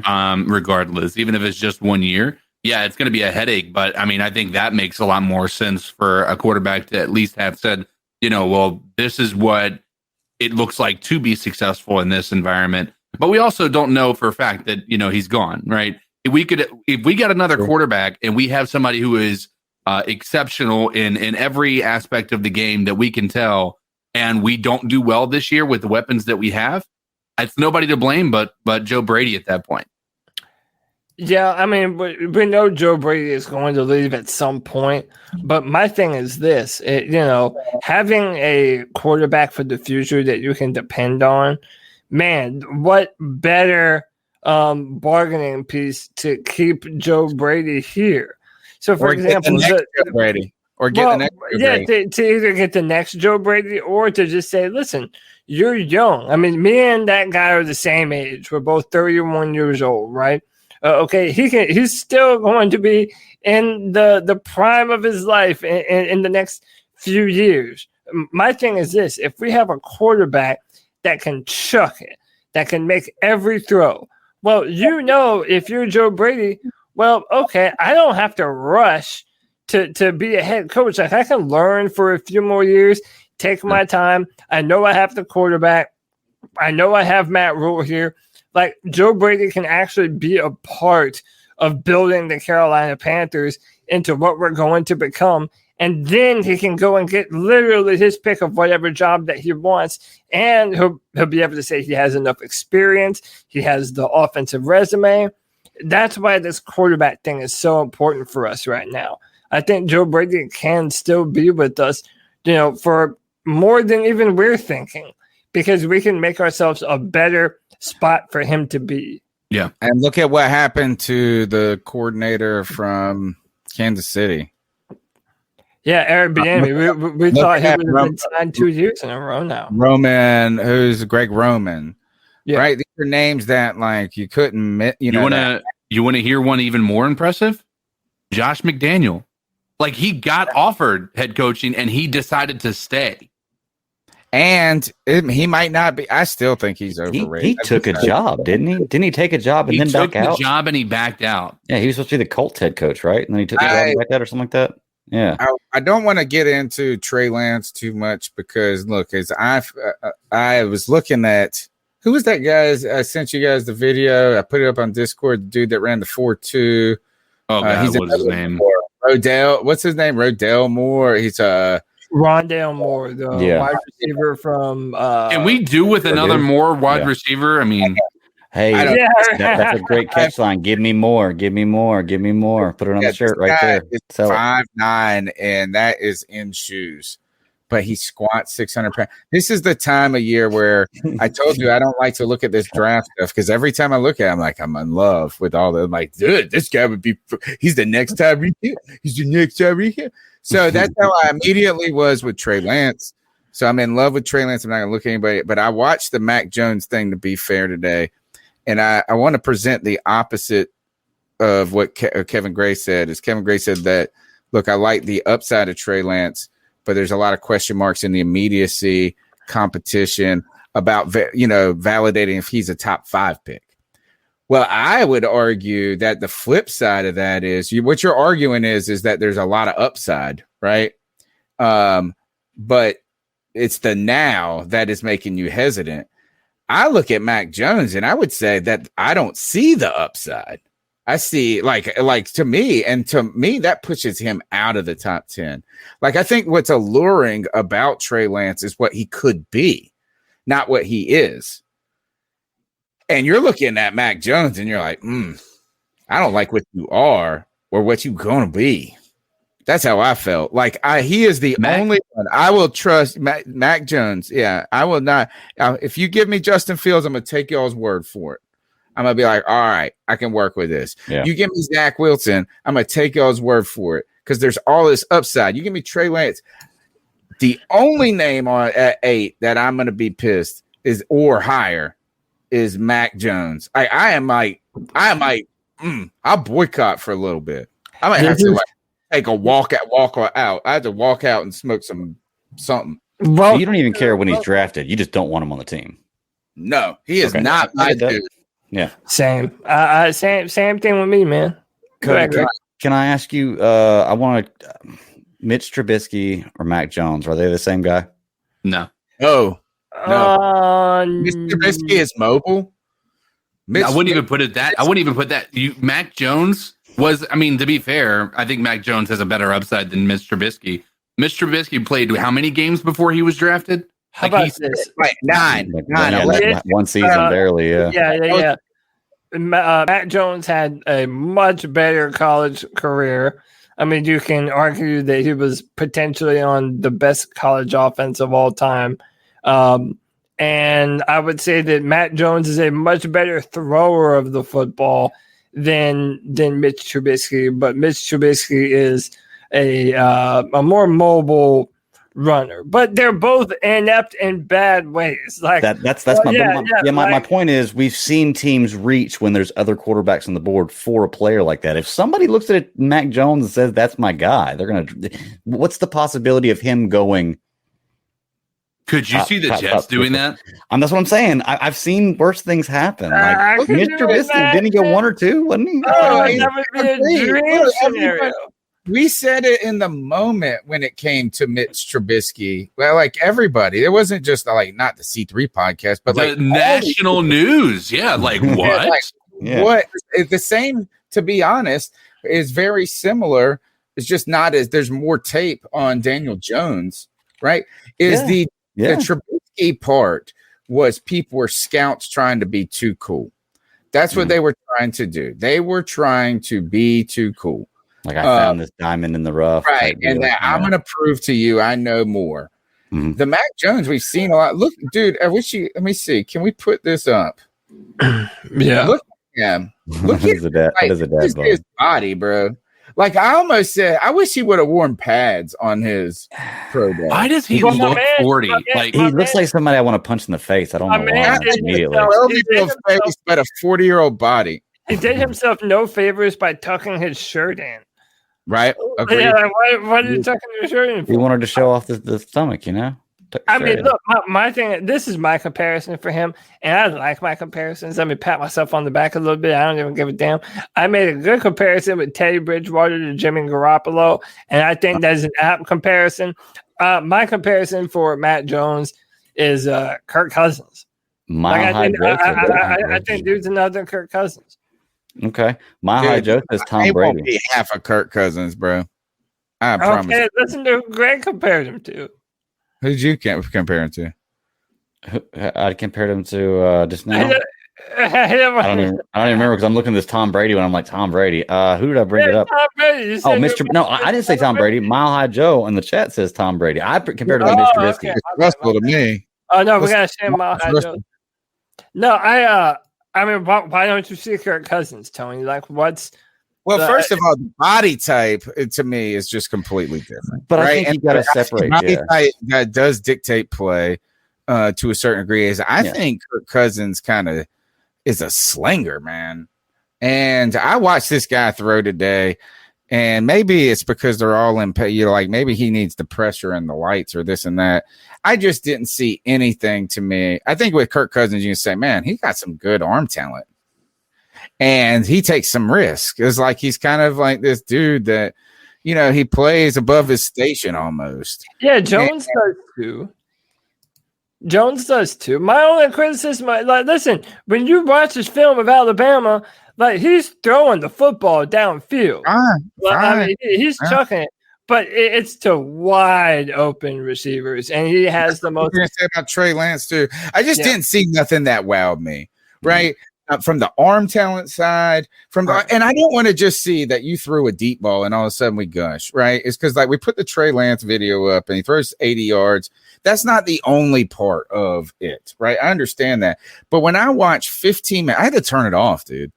I just turned it off. I couldn't watch it anymore. Nothing impressed me. Just completely is that, and maybe he is a great player, but maybe he's not top 5. Shout out Carolina Slim giving us the $5 love bomb. He says, do we have any faith in what our staff can turn Matt Jones into versus what he is? Let's ask the strength and conditioning coach. Well, the strength and conditioning coach, but I don't think Teddy Bridgewater's season last year should give you any cause to think that we're trying to that we even want to, because David Tepper is just so completely opposed to the idea of another year of a game manager quarterback. And number 2, listen, I'm trying to be fair in my assessment of players.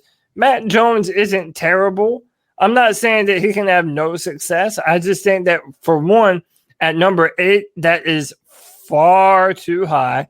And number 2, he is going to be dependent on the talent that you put around him. So, yeah, if you give him some time in the pocket to make those 3-step and 5-step drops, yeah, he's not afraid to push the ball downfield. He's not afraid to, go through his progressions and make the tough throw.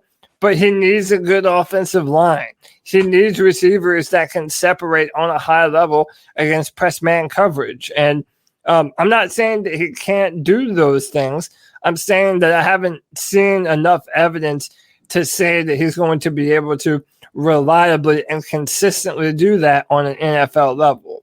The film just doesn't say that for me. So, yeah, I don't really have a lot of faith in anyone turning him into. You're not trying to turn him into someone different. You're just trying to build a really good offensive line around him and put some playmakers around him. That's why I say it's Kirk Cousins. It's Kirk Cousins. You put him on a good team, yeah, he might take you to the playoff.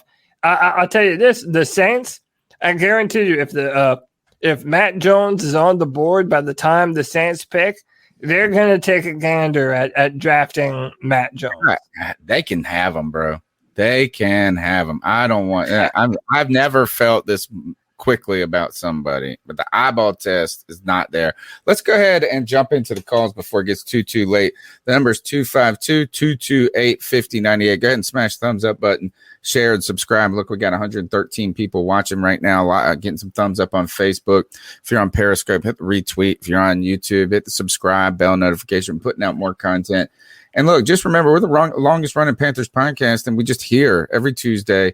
We're building this community of talk. So it's not about us. It's not about the show. It's about trying to get a larger voice for Panther Nation. And if you want to find a cool discussion, people are jumping on this Discord and they're having a good time.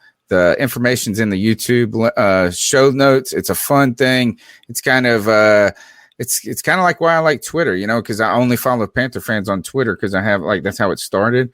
So we all have something in common. So you can go here and talk with people and everybody. Sure, sometimes conversations go different directions, but you know what you're about to get into and talk about with everybody right away at any time, 24 hours a day.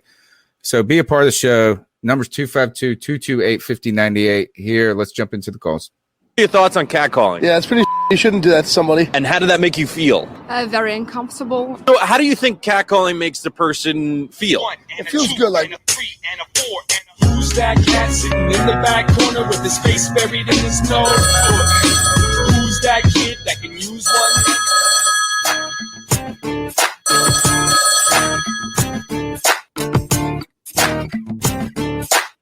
Panther Podcast. What's up? It's Blake B. But you thought it was G. What up? What up? Right. Hey, I think the chat room was alluding to something indirectly last week that you guys had talked about. Speaking of chat room, smash that thumbs up. You know what to do. We had talked about in the chat room, and then you guys talking about what games you were going to, maybe Panthers Patriots, and there was some chatter going on. I think it was last week, or I get confused with that in the Discord now, but talked about maybe doing a podcast Panther meetup for C3, and then I think it would be dope if we could do maybe even a tailgate before that game. That would be awesome. Maybe some cornhole. That would be the shit. Some burger, something like that. Drink a little bit. I thought it was pretty cool. I think that would be a cool thing to do. Finally get to meet some of you guys. I think it'd be a nice thing to talk about even on the post show or the show next Tuesday. Let's look at this Watson thing. I want to kind of flip the script on this real quick. I know it's been talked about. You don't did. But let's look at this Watson thing real quick. I want to talk about something I think nobody's mentioned. Me and my buddy at work were talking about today that look at Houston in general. J.J. Watt's gone. Nuke Hopkins is gone. Even if you move to the basketball world, James Harden, Chris Paul, all the superstars are leaving out of Houston. Now, what does that tell you about Houston sports, I can't tell you about baseball. I know jack crap about MLB. I hate baseball so much. But what does that tell you about the city of Houston? Is it time for Watson where, hey, if Houston can't have him, nobody can have him? I don't know. I mean, it was an interesting discussion. I hadn't really thought about it from that perspective. But, hey, I mean, it's an interesting thing to think about or even to discuss that it might be Houston that's the problem. And the lawyer supposedly is friends with the owner of the Texans. I think they're neighbors or something like that. I heard that through the grapevine. So, hey, talk about that. Maybe that's something new in the saga. Supposedly, we're still really interested in Watson because they probably think it's still all BS too. But I don't know, man. I don't know tell me what you think. Smash the tabs out. You know what? My man. Yeah. Yeah. Hey, let me just do some housekeeping real quick before we answer that phone call. Shout out to our man from across the pond, Corey Roberts, donating £4.99. Matt Jones isn't a difference maker like the top 4 quarterbacks. He's a game manager, and this team needs a difference maker to win the Super Bowl. Corey, I couldn't agree with you more, man. And then shout out to our main homie Mike Vela, just dropping $5 of love, showing some love, man. We definitely appreciate you guys donating. And yeah, Tony, continue. With Deshaun Watson, I think we've talked a kind of a good deal about him and that our feelings on it. Now, there is an interesting point about what's going on in the city of Houston. And you got to keep in mind, too, that's not like they're being told to leave. They are asking to leave. Like they want to go. Yeah, they are wanting to leave. Everything is dysfunctional in Houston. And it's probably like these old rich oil tycoons who are just like grown up in country money the whole time, and they're just out of touch. Because I think that, and Greg, you could help us with this because you know more about NBA. They like fired a good coach with the Rockets, right? Dan Tony. Like it was just like, and he was like, I just want to leave. Like there's people like even they're like, yes, thank you for firing me. So, and Harden, I know he's his own ridiculousness, but it's not just James Harden. There's other names in Houston going to baseball as well. Well, I do want to say, and there's speeders in baseball, by the way. I do want to say real quick. I think it may just be coincidence about it being in Houston because honestly, I don't think the football team and the basketball team have anything to do with each other. If you're a superstar and you're going to get paid these millions of dollars, Houston's kind of a place you want to be. There's no state tax. And second of all, like if you look at the Rockets, they've been a potential finals contender every year for the last 5-6 years. Yeah. It's just they haven't been able to put it together. And most of the people that left that team because of James Harden. And then once James Harden realized he was the problem, they didn't want to pay him anymore and they wouldn't give him what he wanted, he left, So I think it may be a little different. Now, there could be something into it, like leading into it. But for me, it just seems like coincidence that it happens to be Houston. Well, also, it's a huge city. Harden loves the strip club, too. Harden loves the strip club. Another name to add to your list is Andre Johnson, who was 100% on Deshaun Watson's side when he was initially wanting to demand that trade. And listen, man, I'm telling you, they have that good old boy culture down there in Houston. And listen, Greg, you even mentioned it too. You mentioned that the Rockets were winning.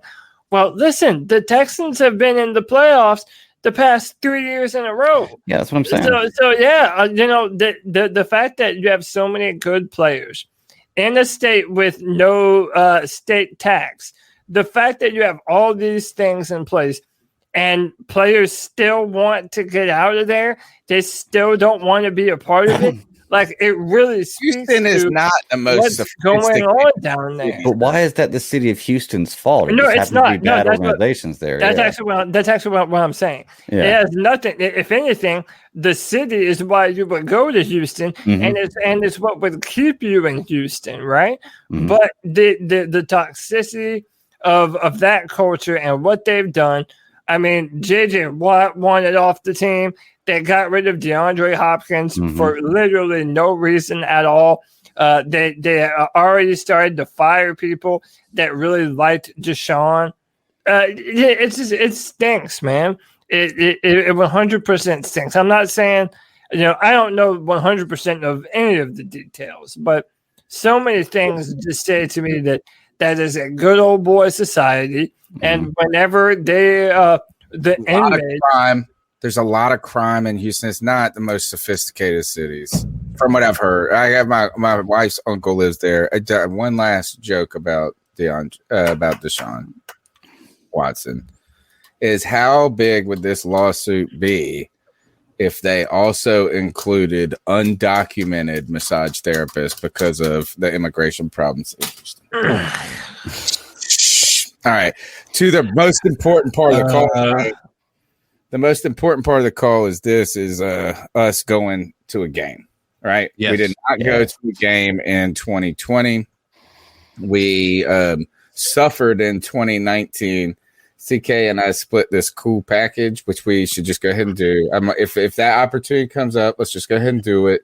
I'm half tempted to get a PSL with this stimulus, bro. I know. And it's probably a time to buy it, to be honest.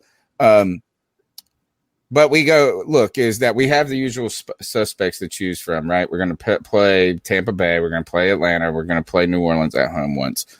But I don't want to go to division games as much anymore. I've been to so many Falcons games. I've been to a lot of division games. They are fun. Mm-hmm. But next year, we got the Washington football team. We got the Rivera revenge game. Curtis Daniel coming home. We got the Philadelphia Eagles, who are a mess. We got the New York Jets, who might have Zach Wilson, or we have Sam. If Sam Darnold comes to Carolina and they have Zach Wilson or something, that might be a good one. All of a sudden starts to go, this might be one we do. But it has to be, and then the other two choices are New England and Minnesota. I think it has to be the New England game. It has. When is it? We don't know yet. They have not released. Oh, that's right. They haven't released the dates. We just know. Yeah. Hopefully, it's a warm game. And as long as it's not early. Did you say a warm game? I'm hopefully it's while it's still warm here in North Carolina. I hope it's not like December. I'm the opposite. Like November, end of November. I'm the opposite, bro. Bro, I hate it hot, It's bro. an August and September game. Or September. Well, it could be like 70 degrees though. That'd be nice. If it's November, I'm down. The only time in December, I got a lot of extra time, like work kind of. If it's the week before Christmas, like 10 days before Christmas, I'm golden. I hear you. I just can't go on Christmas Eve. My wife puts her foot down on any time that we put I'm like, hey, well, the Panthers are playing this game on Christmas Eve. Can I go? And she's No. Like, you fucking asshole. Don't ask that. We are going to do that. And the question is, are we going to do one or two? Because we got to make up for not going to a game last year. I want to do the whole season. At this point. I'd love to. I can't afford that. Exhausted. Oh my God, we'll be exhausted. But if we do the New England game, I'm taking the day off from work, so I don't got to come back the same night. We got to do it right. You know, we got to get rested the night before, so we show up. My problem is we always go out on Saturday night, and then we're both just lagging on Sunday, and then all of a sudden you got to be in the stadium. Take the next day off and go out Sunday night. That's the truth. Big shout out again to the people who donated to the show. Very generous of you. And also is that we also have some PayPal links and stuff, but we're not here for the money. I do want to point this out that both of those people are big participants in the Discord channel. So that's the kind of community we're building here. Go ahead and smash the thumbs up button, be a part of the show. Let's go ahead. And I think Blake Bettis came back and also part of the Discord community. And we've got to talk about how we're going to introduce some of these ideas. I think we need to have a fan, the YouTube chat needs to decide which of Blake Bettis's images we first start to really try to figure out how to make into something bigger. Not the image, but into the shirt. Yeah. I think they need to try. Blake, if you could put those, I don't think you put it up in the chat. Check the Discord. He's put images up there. Be cool. Here's Blake Bettis again. Tony. This is my favorite part. This is call number 2. If you play my call out of order for the third week in a row, I'm going to get a hold of Mama down in the chat room. We're going to have a discussion about your little outburst last week on the podcast, and there are going to be some repercussions, okay? But hey, I just want to get that out of the way because you Italian mother. That's what's going on. I want call 1 play first. That's how it's supposed to go. Anyway, can somebody please tell me anything about Dan Arnold? I saw the signing on the Panthers app, and I thought we got a new media person. I mean, this dude looks goofy. The girls like him. He's an interesting looking prospect. A new media person. Maybe I've been living under a rock. But the more and more I look at our defense, the more and more I'm excited about what's going on. I just got done watching some Perryman highlights and some film and stuff like that. I watch film, bro. Yeah. I watch film, bro. And Perryman looks like a natural leader. We desperately missed that last year with old tired head. But yeah, Perryman, I've been impressed with what I've seen with him. He seems like a good dude. He seems like he's going to be good for our culture. But yeah, so check out this defense with Perryman, Reddick, and Fox. I like these additions. I think Phil Snow's going to have him a blizzard going on. But yeah, so Tony, if you play the call out of order, you're going to be in some Teddy Bridgewater. So smash that thumbs up. I got the calls in order. And you don't got to call on Mama Dunn. She don't need to hear about none of the outbursts. She will follow up on it. I wanted to let's see if I can show this real quick. Any thoughts real quick while I try to pull this video up? Yeah, how confusing is it going to be if we get Sam Darnold and we have Dan Arnold? Oh, dude. It'll be damn Arnold confusing. It'll be damn confusing. God. Oh, by the way, J-Dub, that is one of Blake Bettis' shirts. The I Watch Film, bro. Yeah, Blake mocked that one up too, man. We're gonna try and make a few of them happen. I know I'm biased. I like a few of them. I've got a twist on the on the down the hill that I really want to do. I had to run it by you first. Did he play with the damn Saints at some point? Dan Arnold? Yeah. First one looked like he was with the Saints. Yeah, I think so. Because that's where people were saying Joe Brady had met him in New Orleans. By the way, this guy John Ellis, who is, I think he puts up some great content when it comes to the Carolina Panthers. He won't talk to me. Like he is, so it's like, is this dude's gotten into this kind of big lately? You know what I'm saying? Is that anytime you put up clips, people love it, right? You're gonna get a bunch of retweets and stuff like that. Yep. But it seems like really, but like, I reached out, I was like, dude, you should come on the show. Like just crickets. Like, and I don't understand why there is this animosity between people that talk about the same thing. It just drives me nuts. Like, I want to be your friends, bitches. You know, he was on Panther Nation podcast. I saw that. And I also saw that they got 6,000 followers, subscribers on Twitter. First of all, on YouTube. First of all, big time congrats to them. Do y'all's thing. Get your work in. I'm going to say, folks, come on, give us a damn subscribe. Come on. Hit the button. Are we at 2,000 yet? We're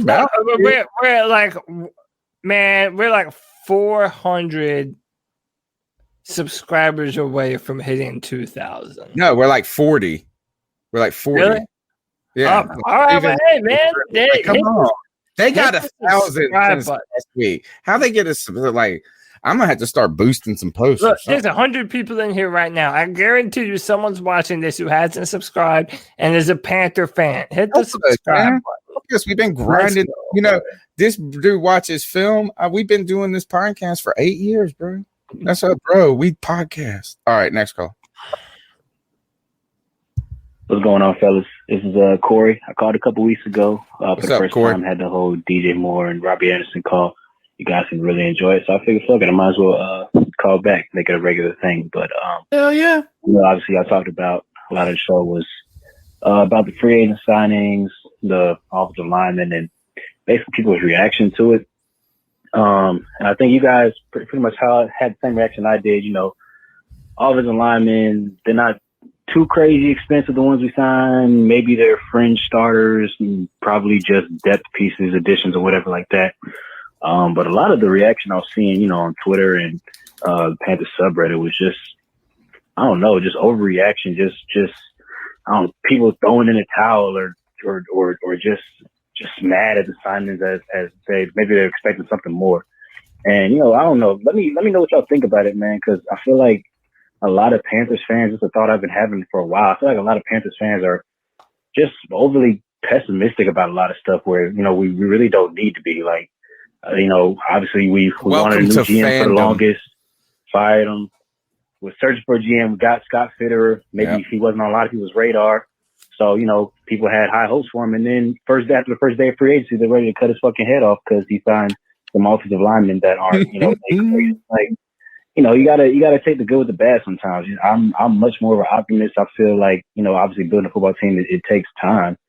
I just feel like, a lot of Panthers fans, maybe if you're like a Browns fan or a fucking Lions fan, you can be a little bit more pessimistic. You've been sucky for the last 60 years, but shit, man. I mean, we've been around for 25 years. We got, 2 Super Bowl appearances, 2 conference championships. I don't know. Maybe I just feel like shit can be a lot worse than it is. Maybe I don't really have a specific question, but what's y'all's thoughts about that? Do you feel like a lot of Panthers fans, especially online, are a little bit too, reactionary or pessimistic, or am I just an optimist by nature? I don't know. Y'all let me know about it. I have an answer for that. Go ahead. Unfortunately, Panthers are known as a fair weather fan base, and instead of hoping that things are working out in a positive way, we did the same thing with the 2015 season when Kelvin Benjamin went down, right? As an entire fan base, we just said, "Oh, it's done. Yep. I'm out.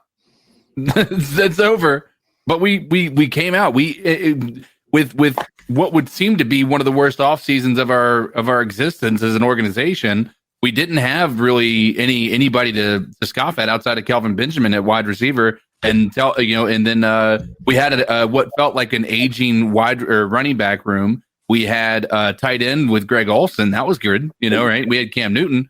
We didn't know what we had in our offensive line. That year has got a lot of people paid, and yeah, I think you're right. I mean, we do tend to be very pessimistic, but there are also fans that are overly optimistic. Panthers got FSU. I'm talking to you, but but it's always good to have a positive outlook. But also, I think it's fair to say that when we saw that first day of free agency, many of us in the Panthers, fandom were thinking, "Oh, great! This is the most Panthers free agency we've ever seen." All right. I think this is actually a very interesting conversation, right? And a kind of a thought experiment is like, who has the most impatient, pessimistic fan bases? Like, it would be awesome if they could do I'm sure there's a survey out there that has done.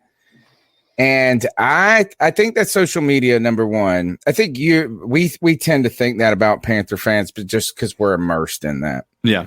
Right? Or whatever it is, whatever our position is we're like, oh my God, Panther fans. Like, we believe that there's some other fan base out there that is better in theory, like how they act, their reactions, their temperature.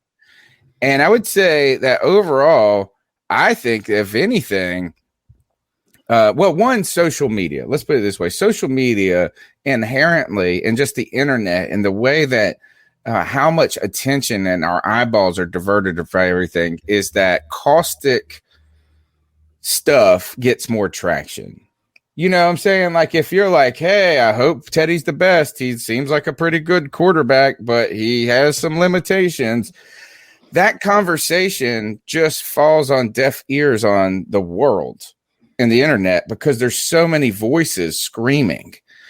So the caustic, the sensationalism, the Chicken Little, it tends to pierce into our memory and our brains and our ears a little bit easier, or more so through that noise.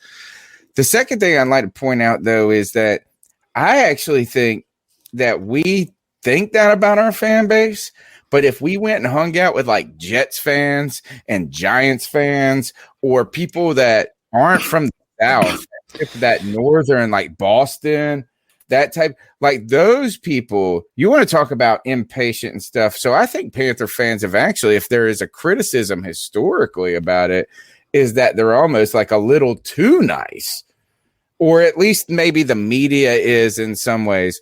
But he is right. We've had a lot of success in our short time. I think that when we've had 25 years, 27 years as an organization, whatever it is, we've had 2 Super Bowl runs. We've always been pretty relevant, or at least ups and downs in cycles. I think we're starting to hit a point right now. It's kind of like a juncture, like a tipping point. Like we're either going to get all really fucking mad as fans, we're all about to get really excited as fans, or even worse, we don't care anymore. That would be the worst possible thing. I'd rather have angry fans than people that don't talk about it. Yeah. I think it's a combination of a lot of things, like CK was saying. I think it's bandwagon fans. I think people have a strong recency bias with things that happen. Bad news is more appealing to people than good news generally. And, people tend to hold things closer to the heart or to the memory that are painful to them than they are things of joy. So when the Panthers have mostly given us painful things and a lot of, we've had some good stuff. You're absolutely right. Of 27 late, years. Yeah, of late, especially. I think that might be why you have such negativity going around. And you're right. Like TK says, there's a lot of fair weather fans that as soon as we get good, they're going to be Panther fans since day one and all this stuff. And that doesn't mean that if you're a Panther fan, you can't be upset with or be mad about a decision they make or something they do. It's just, I feel like a lot of it has to do with everything that's going on lately. We've had a bad last few years, and that puts a sour taste in a lot of people's mouths, especially because every year you're trying to build new fans. And the more bad years in a row you have, the less new fans you can build. Yeah. We're still building. We're still building. And Darren Gant says all the time that Charlotte is okay with an 8-8 team. That you want to know why the Hornets are always like barely above under 500, right? It's like we're okay. He says the city of Charlotte is okay with okay. They're not okay with bad. Like it's just like they'll tolerate it. So but they get up whenever it's time when we're good. To play for any advocate sport. there, we've never had a winning team to produce a winning culture. So what I mean by a winning team is we have never had back-to-back winning seasons. We are not a perennial playoff contender, and it takes a long time to build those things. And, these things happen with time, but if we're able to go on a run with Matt Rule and the guys, and we're able to put together 3 or 4 years of consistency, that's how you build the culture. That's how fans become to get to the point where, no, 8-8 is not acceptable at all. So it's a little bit of both. Yeah, you know what? It is. It is a lot of both. And I think there's a lot of merit. Like, I saw somebody that were talking about the Kyle Pitts today, right? Kyle Pitts, isn't that the tight end who's going to be a receiver? Yeah. And the guy ran a 4.46 at his pro day. Pretty damn and he's 6'6", he's 240, so he's not like, and somebody's comment was, but he got heavy feet though, like in his routes. And you're like, huh? It's just like all this is. So I do understand my man there is that there's almost it's kind of, it's okay to be pessimistic. I think it's when you're rooting for it to be bad is kind of the part where it gets really upsetting. And that is like, all right, so Cam Irving, the Pat Elflein guy, they don't have good marks and stuff coming in. And we can poo-poo it all day. And we can say it's going to be awful and this and that. But we're kind of hoping it's okay. I get my man. But you're right, Cody, is that, to be honest, is that the fact that we haven't had back-to-back winning seasons is still so astounding. It is. Because I do think there was 2 periods in Panther history where we had maybe 3 spurts of hope of turning this corner.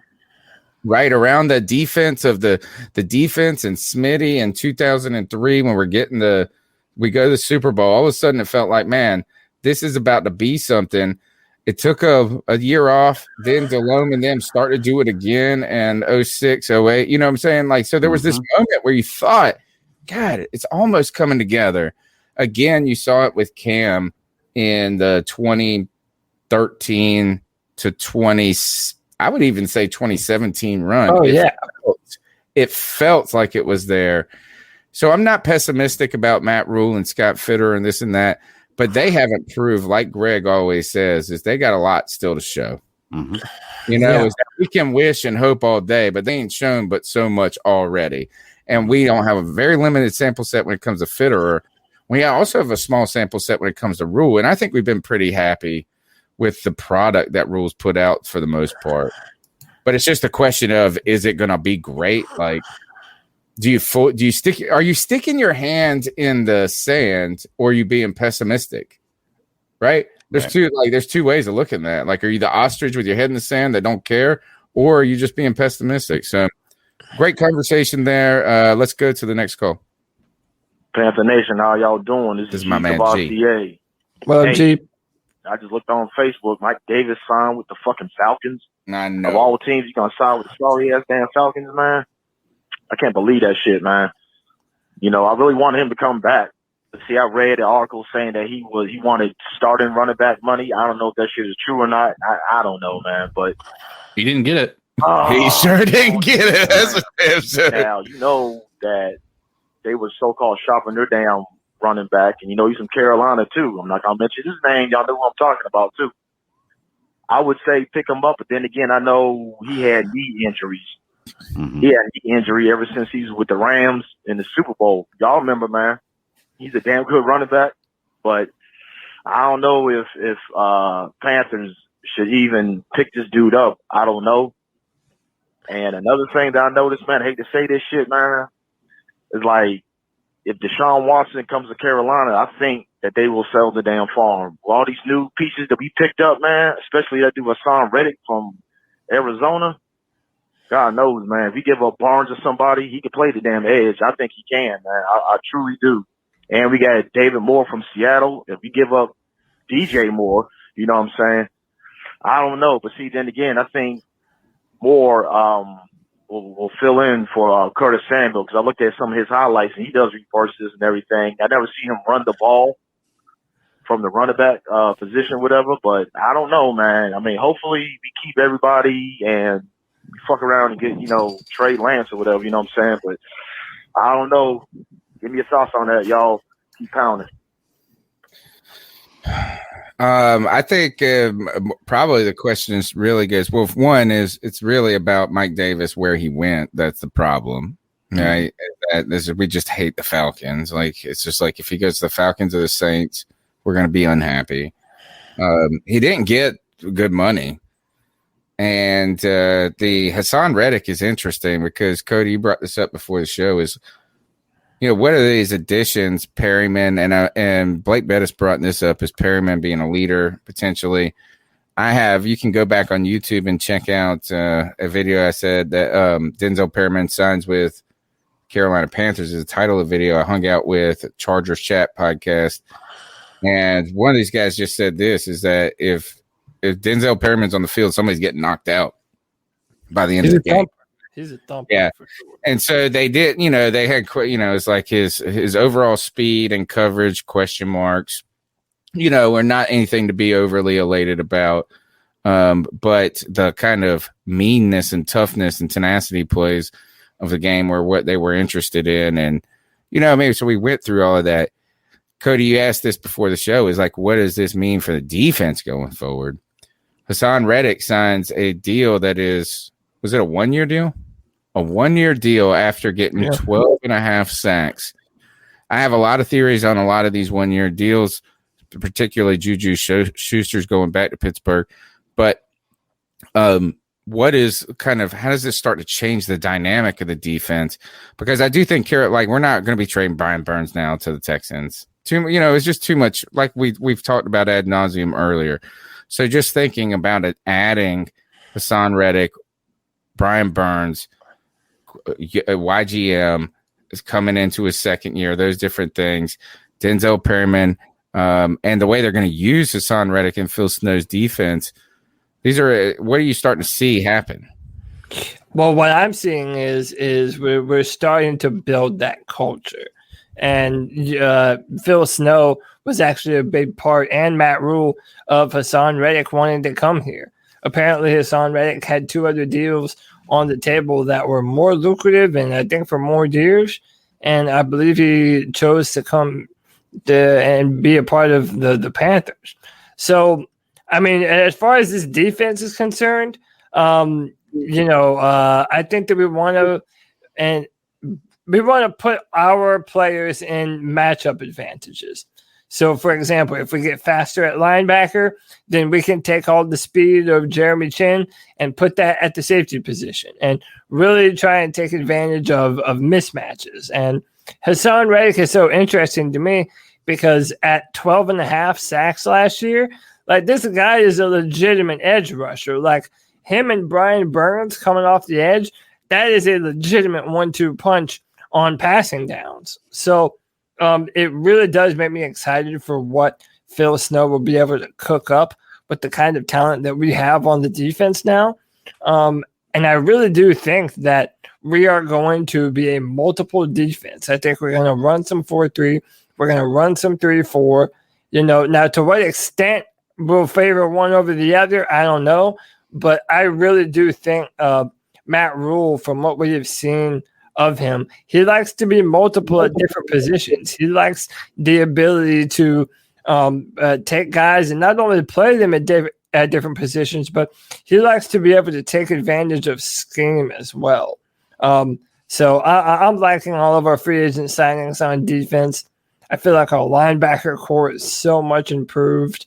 And listen, this is the type of signing, Reddick specifically, where I could see Reddick having a great year this year and being like, oh, yeah, of course I want to come back. And, of course, we're going to want him back. So I think it's a great signing. One is yes, as I do, is that first we know that Hassan Reddick has connections to both Phil Snow and Matt Rule going back to Temple. We know also that that the Arizona Cardinals, misused him and tried to make him into a linebacker in the early phases, like a middle linebacker, something weird like that. And like I have him drop it out in coverage. This guy is an edge rusher who's athletic enough to do some different things and play outside linebacker. He had 12.5 sacks last night. He's hungry for the sacks, right? So this guy, all of a sudden you pair him with Brian Burns. There's a force that comes in. There's the speed. There's it's like really exciting. He did come out and say today, I saw a tweet or report from the Panthers, or he was asked about it. And he said that Phil Snow and them are still, I guess, so they've talked about what kind of schemes they're running when he signed, 3-4, 4-3. Mm-hmm. And he said, we're still trying to figure out how much of this and that, like we want to do and stuff. But he says, I know Phil Snow is about creating disruption, and I'm about that. Like, that's why he's like, I'm about that life. I think, too, and this is where the interesting part for the Hassan Reddick taking a 1-year deal, my man's betting on himself. He is betting on himself, and he took a deal that was not exorbitant for the Panthers, number one. It was not equivalent to what he did last year, just in the sacks get you paid, and he should be getting paid. But I think is that I heard someone talking about why did Juju go back to Pittsburgh? Why didn't he go to the Ravens? Why didn't he do this? This is a weird year because of COVID. The cap goes down. Is that if these guys truly believe in themselves going forward, they actually want to sign their deal next year when the cap goes up. Yep. Well, I think well, it will. Like if we get back to normal, which also like at this point, the world is tired of COVID. I don't even care if like the vaccine works or not. We're going to be back to normal. Not normal. That might not be the right word. The world is not going backwards at this point. Like people are just like, fuck it. I'm going to the bar. It's how it is. And I'm like, if you don't like it, I'm sorry. That's like even people that say they don't like it are still doing those things. But I think these guys are saying this is actually the worst time to sign the big deal. Or not the worst, but like if I'm not getting the greatest deal, Let me see what we can do. And I wouldn't be surprised if the Carolina Panthers think about extending Hassan Reddick after this year, right? If he comes out and has, like, I'm sitting there, we're the ones that should maybe think about paying him. And so I think those are all components to think about. This defense, still young. He's 26, 27. So is Perryman. And, I think if you start to add a piece, they're talking about like Pittsburgh just cut a corner. We need a corner. And we need a corner in free agency, be honest. Is like the answer can't be in the draft. Like, I know that's how you're going to build, but you can't really rely on rookies to be the answer. Like, you hope they are, but you can't rely on it. Like, Jeremy Chin turned out to be awesome, but you couldn't have expected it to happen. That would have been silly to think about, I think. So, last point on the defense, though, because we talked about Perryman. We've talked about all of this. There's one other signing that the Panthers made, and that is Morgan Fox, right? Not to be confused with Megan Fox, right? But I reached out to Jordan Rodriguez, trying to get her on the show. She's been pretty busy right now, but she said, I'll send you over my thoughts real quick. Right, so she sent me over this. So I get to say per source, maybe. Can I say per source on this? This is breaking. Like, nobody else has got this. This is exclusive. Crazy. This note right here is exclusive. She said this about Morgan Fox. I like this signing by the Panthers, especially in tandem with the Hassan Reddick signing and the presence of Derek Brown on the inside. Morgan Fox really started his stride last season, even in a rotational role with the Rams, where they had him rush from the inside and the outside. By the way, we lost a bunch of defensive tackles, or, we don't have a lot of rotation defensive tackles, so the versatility is important. She said, in both even and odd fronts, his versatility was an asset for them, first and foremost, but also his continued development as a pass rusher was notable as he started to really get a feel for his footwork and better developed his initial rush to counter rush plan. Look at this. This is exclusive, bro. She didn't hold back. Like, she didn't just smooze me off. His 6 sacks were closer to being like 7 or 8, and he only played 40% of the defensive snaps. Where I see him helping the Panthers is adding different types of pressure and push against opposing quarterback's pocket, especially with Brown creating that Pac-Man shape with his deep interior push. She must have already written this for like an article or something, because this is good. This is good. She hit me like 15 minutes later. Taking away the QB's ability to step up into the pocket, then taking away one diagonal interior side, Fox's rush lane either on the left or the right, then flushing the QB out to one side where Reddick or Brian Burns would be waiting, or coming up and over the top side seems like a nightmare if I'm that QB. Good balance. Potential there for that Panthers defensive line. Then you can put Fox on the end if you need him in the heavier defensive sets. Need a bigger body against the run. Holy cow, Jordan Rodriguez. Nice. Thank you. A. And how damn insightful B. Interesting. Awesome stuff. Yeah. All right. You heard it here. Exclusive. Put him with a C3 exclusive. C3 exclusive. All right, next call. I like that. What's up, y'all? Corey, my second call here. What's up, Corey? I just wanted to call real quick to, give a little shout out to the guest y'all had last week. I don't remember his name, but bro was he gave a little bit of insight on, Cowboys information and stuff like that. I know a lot of people, they weren't really feeling the call, the Cowboys, they get talked enough about on, national media as is, but I kind of liked, he had some good insights, some good takes. And, definitely brought a different, little bit of a different voice to the show. So, shout out to him. I know he does, stand-up comedy too. He was talking about, bombing and getting jeered or whatever. And I don't know if that zombie routine was anything like what he does on stage. I can kind of see why, but anyway, that's besides the point. Shout out to that guy. And just the last part before I wrap it up here, guys, I do want to maybe give a little suggestion to how to make the show better. I love the show, listen every week, but I feel like if you guys really want to go to the next level, Tony, you gotta make your mom a permanent guest. Don't tell her that, dude. Hear what you got to say. She seems like the smartest member of the family, man. So just get on that. Mama, we need you. I hope she did not hear this. She has been saying, I'm going to call in. That's funny. My man, that's a good call right there. Thank you for that. She'll love to hear that. So I'm deleting this podcast. Next call. You know, I really don't get this team sometimes. With you. First, we let go of Zach Hurt. Okay, somebody who cost us $1 million. Somebody who they might not have been the best player on our roster by any means, but $1 million for a guy at a position where we are lacking guys. What the hell? Like, that doesn't really make much sense. Okay. Then we let Curtis Samuel walk, which, you know what, quite honestly, don't really blame us. He was pretty expensive, you know, but you got what you paid for. He was a great guy who already knew the system, so I could understand us keeping him. I could also understand us getting rid of him. We let Mike Davis walk.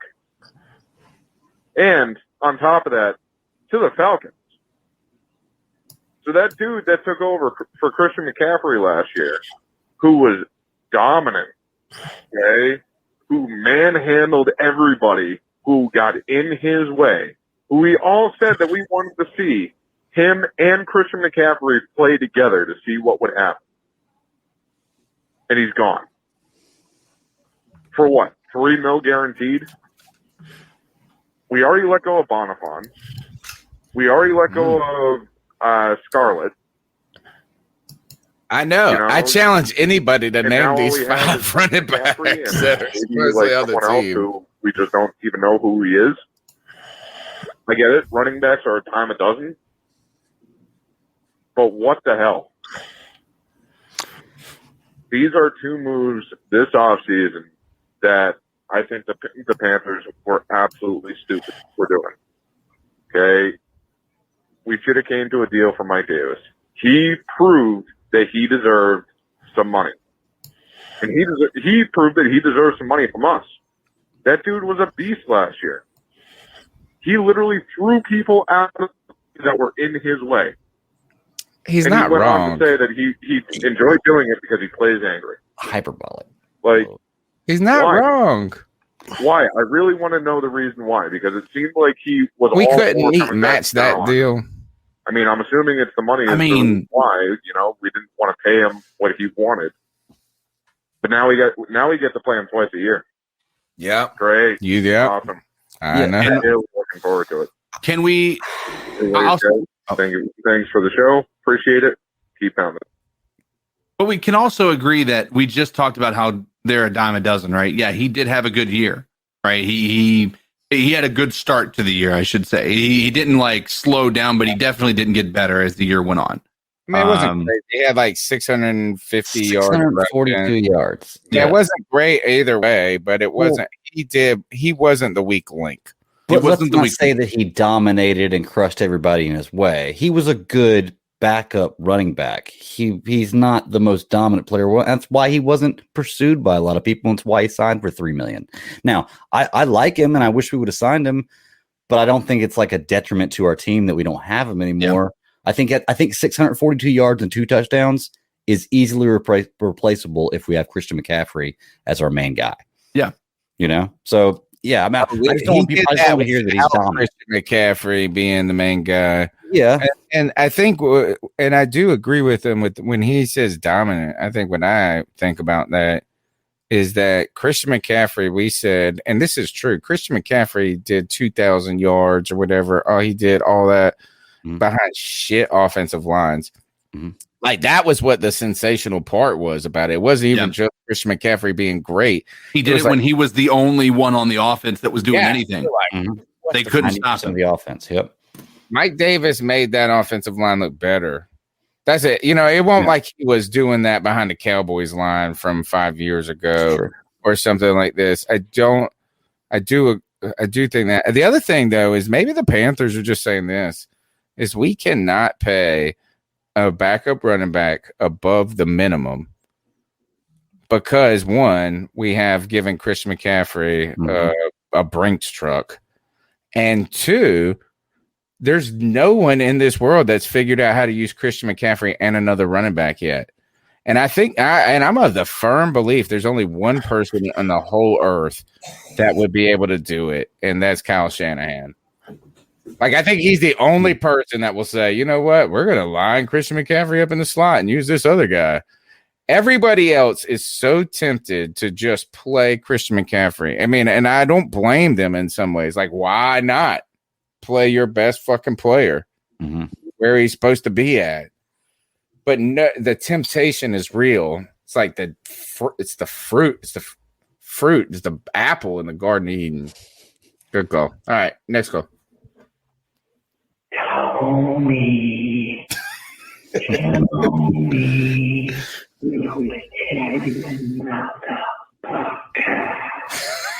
Oh my God. Hey guys, it's Chuck from Elizabeth City. What? I'm loving this, man. I love when people call in and act like somebody else. That's so great. Oh my God. He got me. I got to do it again. That got me, homie. Come on, play again. Always when I hit replay, it does. Homie.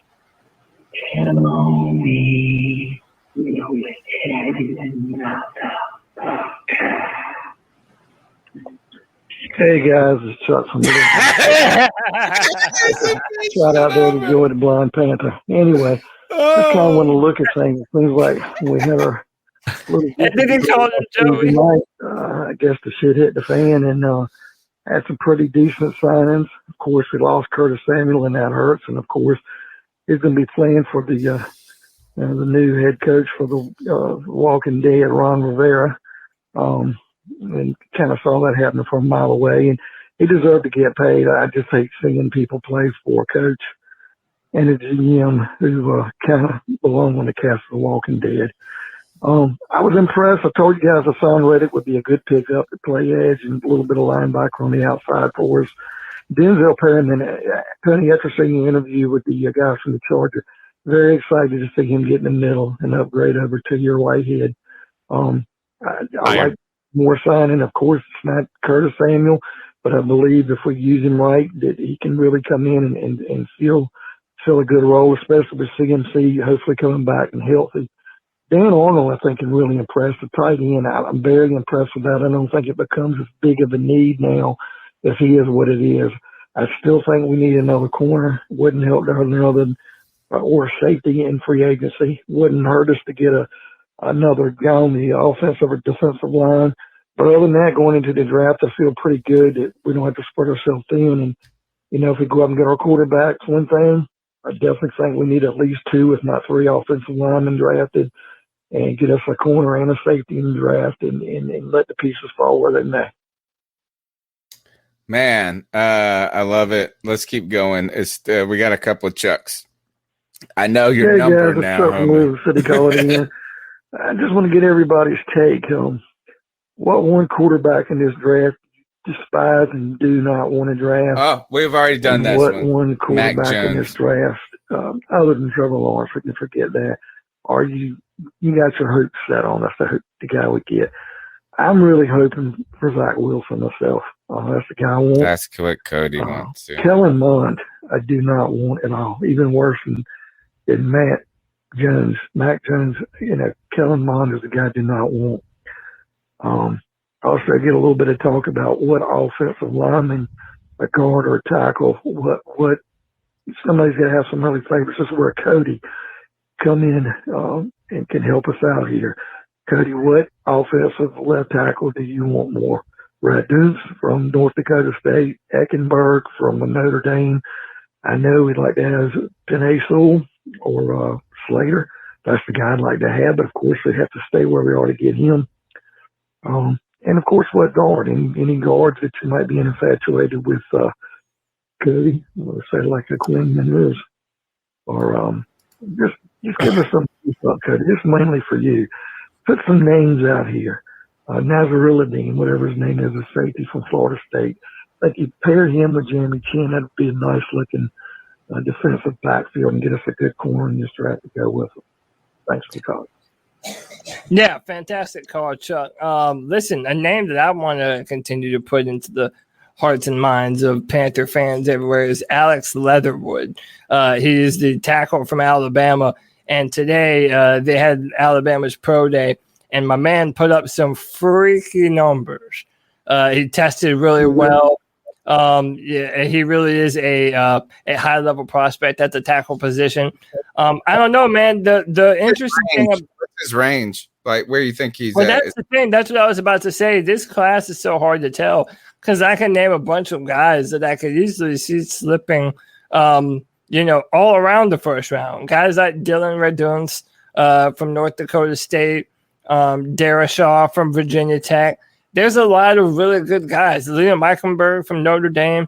It depends on who slips and where they slip to. So I really don't know. I'm thinking that offensive line is probably still a good move for us, regardless of position, be it tackle, guard, center, whatever, in the second round. And then two names that I really have been kind of keying in on in the second round from the defensive back position is Andre Sisco, the safety from Syracuse.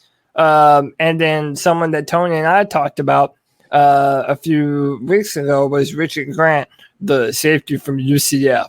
And that's a player who I really think that we should target in the second round. If he's there, he's another player that might be a fringe first round pick.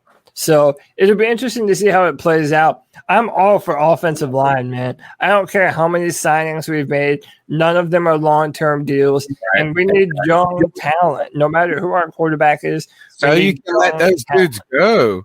So you can let all these dudes go. That's what I was saying, is that like we can't shit on Irvin and F-line when we just needed people. Yeah. Right. But we need to start putting some horses in the damn stable when it comes to the offensive line. And what were we saying in 2018, 27? Well, we had no, it was the 2016 year. Build that wall. Yeah, it's time to build that wall. We have not invested enough in the position group. And to be honest, is a real criticism of both GMs over the last 10 years, right? Or the two that have done 3 stints or whatever. And I think Dave Gettleman should get the brunt of this criticism. He said you use free agency to set up the draft. It's like a brilliant ass motto, and you do. So you don't have to draft a left tackle at 8 if Trey Lance is there or the corner is there. But Dave Gettleman didn't listen to his own fucking advice. That was the problem with Dave Gettleman, is that he said all this crap, and then he drafted 3 corners back to back. He put himself in a hole. Like, so right now, even if when they added CMC, which was a Gettleman dude, and Curtis Samuel, Gettleman dude, and Taylor Moton, it was just so reactionary to what had happened the last. Oh, well, we don't have any offense, so now let's get offense. Like, so I like that, Cody, is let's start playing the long game with this. And maybe you get some talent here. Maybe it's time to start thinking about moving up in a second round or into the first, like for a back end pick with somebody. Maybe that's how you get. Maybe that's the answer with the Jets. Maybe you take Darnold and you take their 19th pick or 23rd pick, and you pick at 8. You pick at 23, and you start to put together some stuff. All right, next call, and I guess. Hey, real quick, I actually I have to jump out. I got to jump out a little bit early tonight, but I wanted to do a real quick ice up pick. All right, let's I saw there's this. It's been floating around on Twitter. Pick your mobile dual threat quarterback, and you could pick between Michael Vick, Lamar Jackson, and Cam Newton. And dude, seeing all of the people saying that Michael Vick is or was a better quarterback in any aspect then Cam Newton is absolutely really good. is ridiculous. It doesn't matter, dude. He's not Cam fucking Newton. And I'll tell you what, but he nowhere. Cam didn't have the speed of Michael Vick, but he didn't need it, dude. I have seen Cam Newton take an entire Falcons defensive line 10 yards upfield fighting for the first down. Cam Newton has double the amount of career touchdowns that Michael Vick does, had a better arm, was more dedicated to his game and his craft, and never killed a bunch of dogs, dude. So to any asshole that wants to put Lamar Jackson's way too young to even be considered in this in this discussion. And to every person who wants to put Michael Vick on the level of Cam Newton, you don't even have a leg to stand on, you morons. So ice up, son. Put some respect on Cam Newton's name. All right. That's all I got to say, Tony. See you later. Check out Cody Lack on Twitter. We'll see you soon. I would say is that Cody would have. I hated fucking Michael Vick because he destroyed every team I loved in life. But if you seen him play real time, dude, I did, man. I watched Michael. You saw him play in his later career, I think. You would have been, man, dude. He was legit in his day. He was a game like he was kind of ahead of his time. He was in '99 on Madden. Yeah, I know. I think Cam was ahead of his time, so I agree. I almost think they're a little. It's kind of like comparing Megatron to Tyreek Hill a little bit.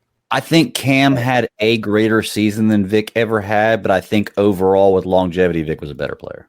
Thanks again, Corey. You don't got to donate to say goodbye, but we appreciate it. Cody, you go ahead. See you later. All right, let's go to the next call, and let's see who it is. I guess it's... Yeah, just to explain that last call. Wait, no, I skipped it. Here it is. Hey, guys, it's Jedi Joy. No, it's Jedi Joy. Just calling in my thoughts on, the free agency and everything.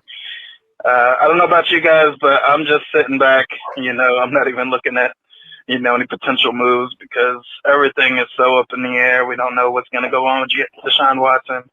And I think he's up at 16 women accusing him of sexual misconduct. So we don't know if that's going to, turn to be anything or not. We don't know whether we're going to, trade up and be able to get one of these. This is funny. You'll see it in the next call pan out. Just had like a random cart flying towards my car. Get out. All right, so here's the next call. I read this. Yeah, just to explain that last call, I'm sitting in the Burlington parking lot, and a shopping cart was flying full speed towards my car down the parking lot, and I had to hop out like Batman in the Stop! and intercept it. But anyway, shall not pass. I don't know what's going to go on with our quarterback situation. I think that's the biggest thing that has been the talk all off season.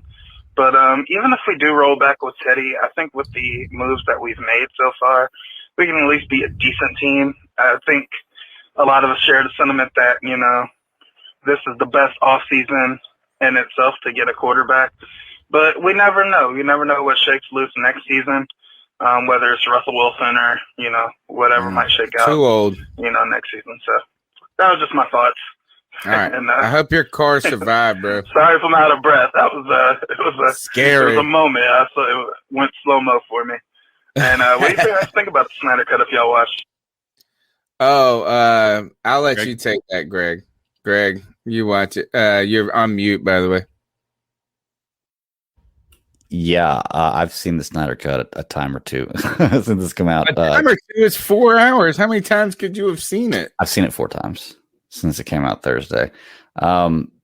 Cody said it was the best movie the best movie ever made. That was Cody. It's my favorite movie of all time. I would say I don't know if I can say the best movie ever made, but it's my new favorite movie, and it's absolutely amazing, man. I love it. What's your biggest complaint about it? It's 4 hours.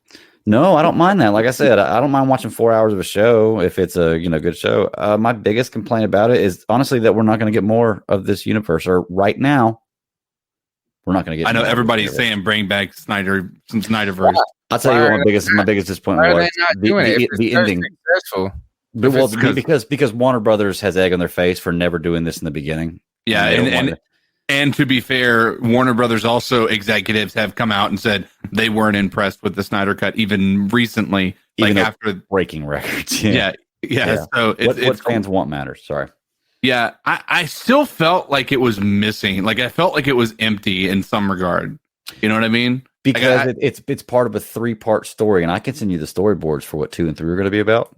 Oh my gosh! But yeah, I'm sorry, I didn't mean to interrupt you. No, yeah, it's so long. It's so long because we had to watch half of 3 other movies in the first 20 minutes. Like it was like, here comes like we had to watch the Wonder Woman movie. Then we had to, and that's cool. Like they did a great job. I haven't watched. I steal my shit. I steal it like off it, and so it's like buffering. They gotta try a different stream or something. So I'm waiting. I haven't been able to carve out the time yet, but yeah, I'm excited about it. It's really, really good. Well, I say if you haven't seen it yet, then I don't want to say what my most disappointing thing is. Then y'all ask me Chuck later. likes Marvel, bro, and I've heard a bunch of people saying that Marvel's great. I think Jason Hewitt said it too, or somebody was like, they need to learn how to make movies from Marvel. That's what I Marvel like they didn't different genre movies. Yeah, sorry. They had talking about it, how great it is. Like, so I trust y'all. And I'm gonna be. It was a good movie. And I won't debate that. But like, I just felt like they had so many opportunities to give you like chill bumps, like those moments, and they just never did. That never came to fruition for me. Like it never came to that same like at the end of End War or End Game. Well, like it also didn't have 22 movies building up to it, so it's not really a fair comparison. And by the way, Endgame and Infinity War were written after this, and the script was leaked. Just so you know, so this stuff, if you see any similarities with what was going on in the future, this was first. Just so everybody knows. Well, that part I would say I would disagree. You know, when you say that it was leaked, what do you mean? Well, because the storyboard for where he was going after everything was canceled was leaked out before Endgame and Infinity War were written. And yeah, but Endgame and Infinity War, we already knew where that was coming from back in Avengers the first movie from Avengers back in 2008. I'm going to send, or whenever that was. Somewhat, yes. I'm going to send you the storyboards for 2 and 3, and you tell me the beats and be like, okay, I can see that, but it is pretty great. But either way, I love both of them, so it doesn't really matter. Marvel's great too. Like, I don't want to piss on one. Yeah, I love all of them. I do think I like that Batman versus Superman joint that came out a long time ago. Like I like that a lot. I've always been a Batman dude. Like Michael Keaton to me, best, and I love the Dark Knight series. You know, it's a little darker to me, right? For the Batman storyline. I don't know about how the other ones tie in, and I do think that Jason Momoa as Aquaman is straight. That's the best. Yeah, they cast that and Gal Gadot. Yeah, I thought all the cast was great. Either or, I do think though that I'm getting like almost a little like Marvel's too big for me. Yeah, you can get fatigued from it. And now I am interested in checking out that new series on Disney. Falcon Winter Soldier. Yeah, you know, like it. Good stuff. Like I said, Marvel does great stuff. They really do great stuff. And the thing is, you got to remember, it's 2 different genres of comics, really. Marvel is about superheroes. Oh, this is DC is too, but DC is about gods among men. Marvel's about superheroes among men. I actually second this question right here. Bad Daddy, can you tell us which movies to watch before the Snyder Cut and what order to understand it to the greatest degree? Man of Steel, Batman versus Superman, the Ultimate Edition. Don't watch the regular. And this. Man of Steel. Batman versus Superman. You got to watch the Ultimate Edition though, and then this. The other movies don't. You don't have to watch Aquaman. You don't got to watch because those movies take place after this movie was supposed to come out. Yeah. So the stuff in this movie, what was supposed to have happened, huh? He added parts of Wonder Woman. He added 4 minutes of footage at the end of the movie, one scene. That's all he had. Everything else was already filmed. Like the beginning where they're fighting that everything was already filmed. All they had was the VFX left to do, and then they came in and changed it up. So say it one more time so we can do it. Is Man of Steel, Batman vs Superman Ultimate Edition, and then Justice League. All right. I'll tell you the one part before I move on, and I won't explain anything too in depth with this, but the part that was most disappointing to me, like I guess that kind of took me out of it, was when Lois and Martha were having a conversation in Lois's apartment, and then afterwards, says that. Oh, I hear you though. I get like it just you lost the it just took away all sentimental value for what they just talked about. You should listen to I did a couple of reviews on this. Check out Super Civil Servants. Check out DC Alliance podcast. We did some reviews on it. I hit on that. I touched on that a little bit. We all do. Yeah. So yeah, but I feel you. I understand that. I've heard that a lot. All right, pivot. This is a pivot to the last thing about what that call. About Cody's. He's not here to defend himself. Cody's ice up pick. He's shit, and I hated Mike Vick more than any person in the world. And actually, I liked him more after the dog shit than before. And the reason, because he wasn't a Falcon anymore. But if you end your ice up pick with that dude murders dogs, what's, and I don't know if we should say what's worse, but then you're saying like this other guy's getting a smear campaign. You know what I'm saying? Is that how dogs and animals is that people will care about them more than other people at times? The part is that in Cody's defense on this, and I will defend him, is that Mike Vitt was proven guilty in that. It was. Right? He was there. There was no doubt about it. There was no he said, she said. It was clear as day that he was doing those things.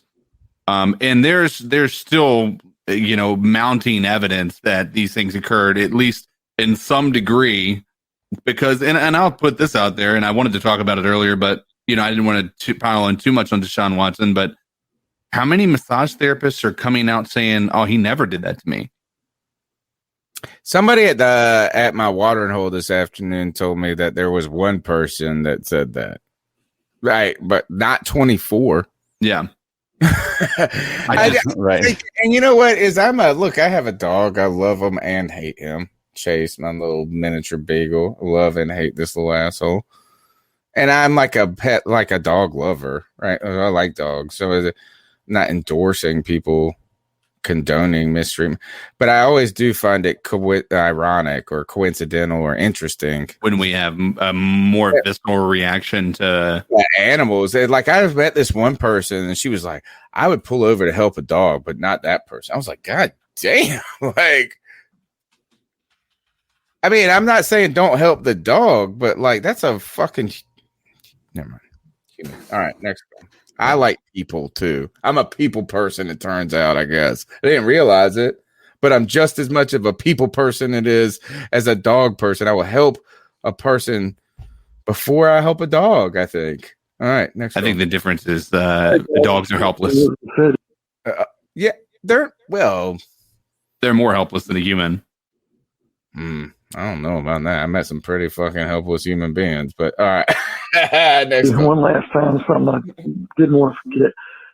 I just heard tonight during the podcast, I don't hear anybody call in or proclaim on the podcast that we should have paid money for Mike Davis. Appreciate what the man did for us, but we would have probably never really heard much out of him if CMC didn't get hurt. Falcons got him. You hate to see him go to a division rival, but the man deserves to get paid, and it wasn't going to be by us. So I don't want to hear anybody complain about that. Look, I love to keep Samuel. Redskins paid more than we were going to. We're making some pretty smart decisions free agent-wise, not overspending.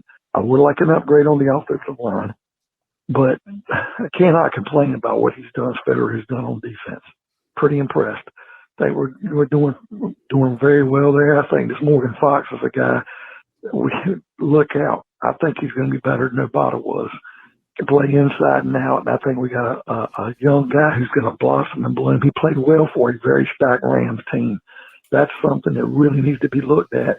And I feel so bad for the guy because the NFL Network was saying Morgan Cox, and the guy's name is Morgan Fox. I think the guy's got a lot to prove, and he's going to show it. But, I hate it all. I'm not going to the Saints, but again, we don't use the fullback as much as we have in the past. So some of these guys we've lost. Losing Larson to Washington is another joke. he didn't really hold much down either. So let's just go from there, guys, and see what we got. Yeah, I think you're right. I think Chuck's bringing the fire tonight. All right, here we go. Hey, y'all, it's Corey. Just calling to say I love the podcast. I'm living in Houston currently right now, and I want to weigh in on this whole Deshaun Watson thing.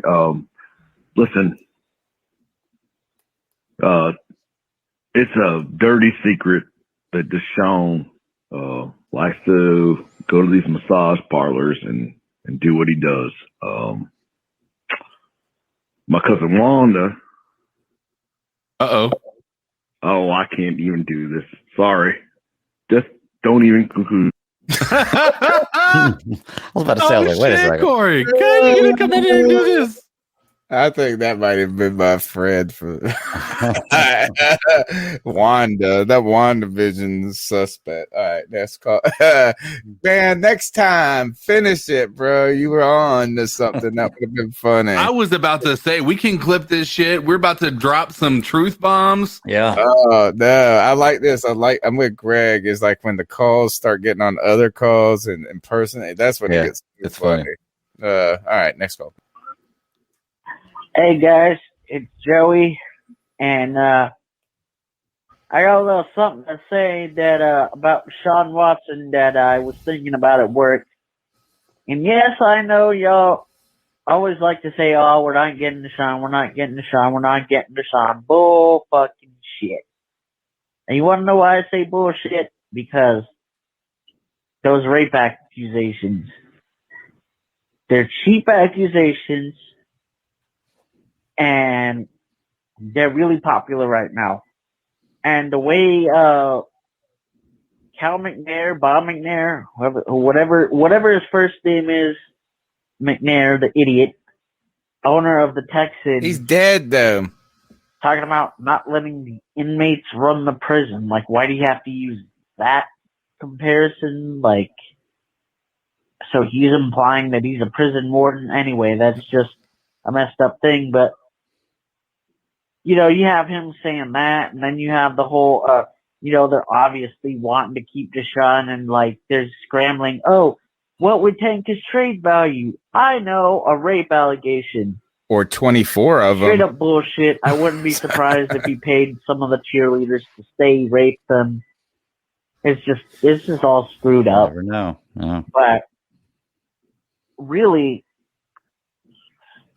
Watson is either going to come out on top, or he's going to be screwed.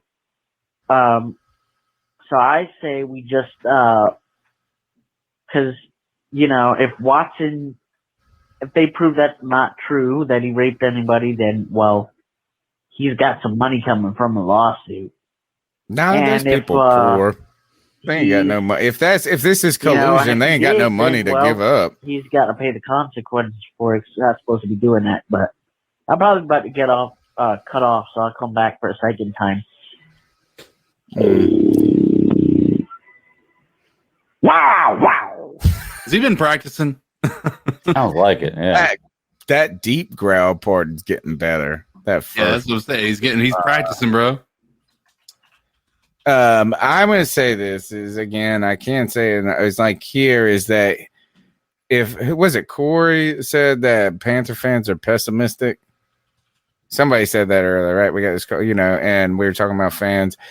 This idea, I'm not saying that Watson is guilty, but the go-to as more and more smoke is coming up. It's like this whole kitchen's on fire, and they're like, "No, see over here." Yeah, if all the evidence point to you, it does make it really hard. Like the more it stacks up against you. It's a little. Now it is bizarre that it's only massage therapists. That to me is like you have a massage fetish. That is kind of odd. I think here's the thing: is I think it's okay to believe that these things are true and that they're not at the same time, right? I mean, I believe that this woman was forced to provide oral, pleasure to Deshaun Watson?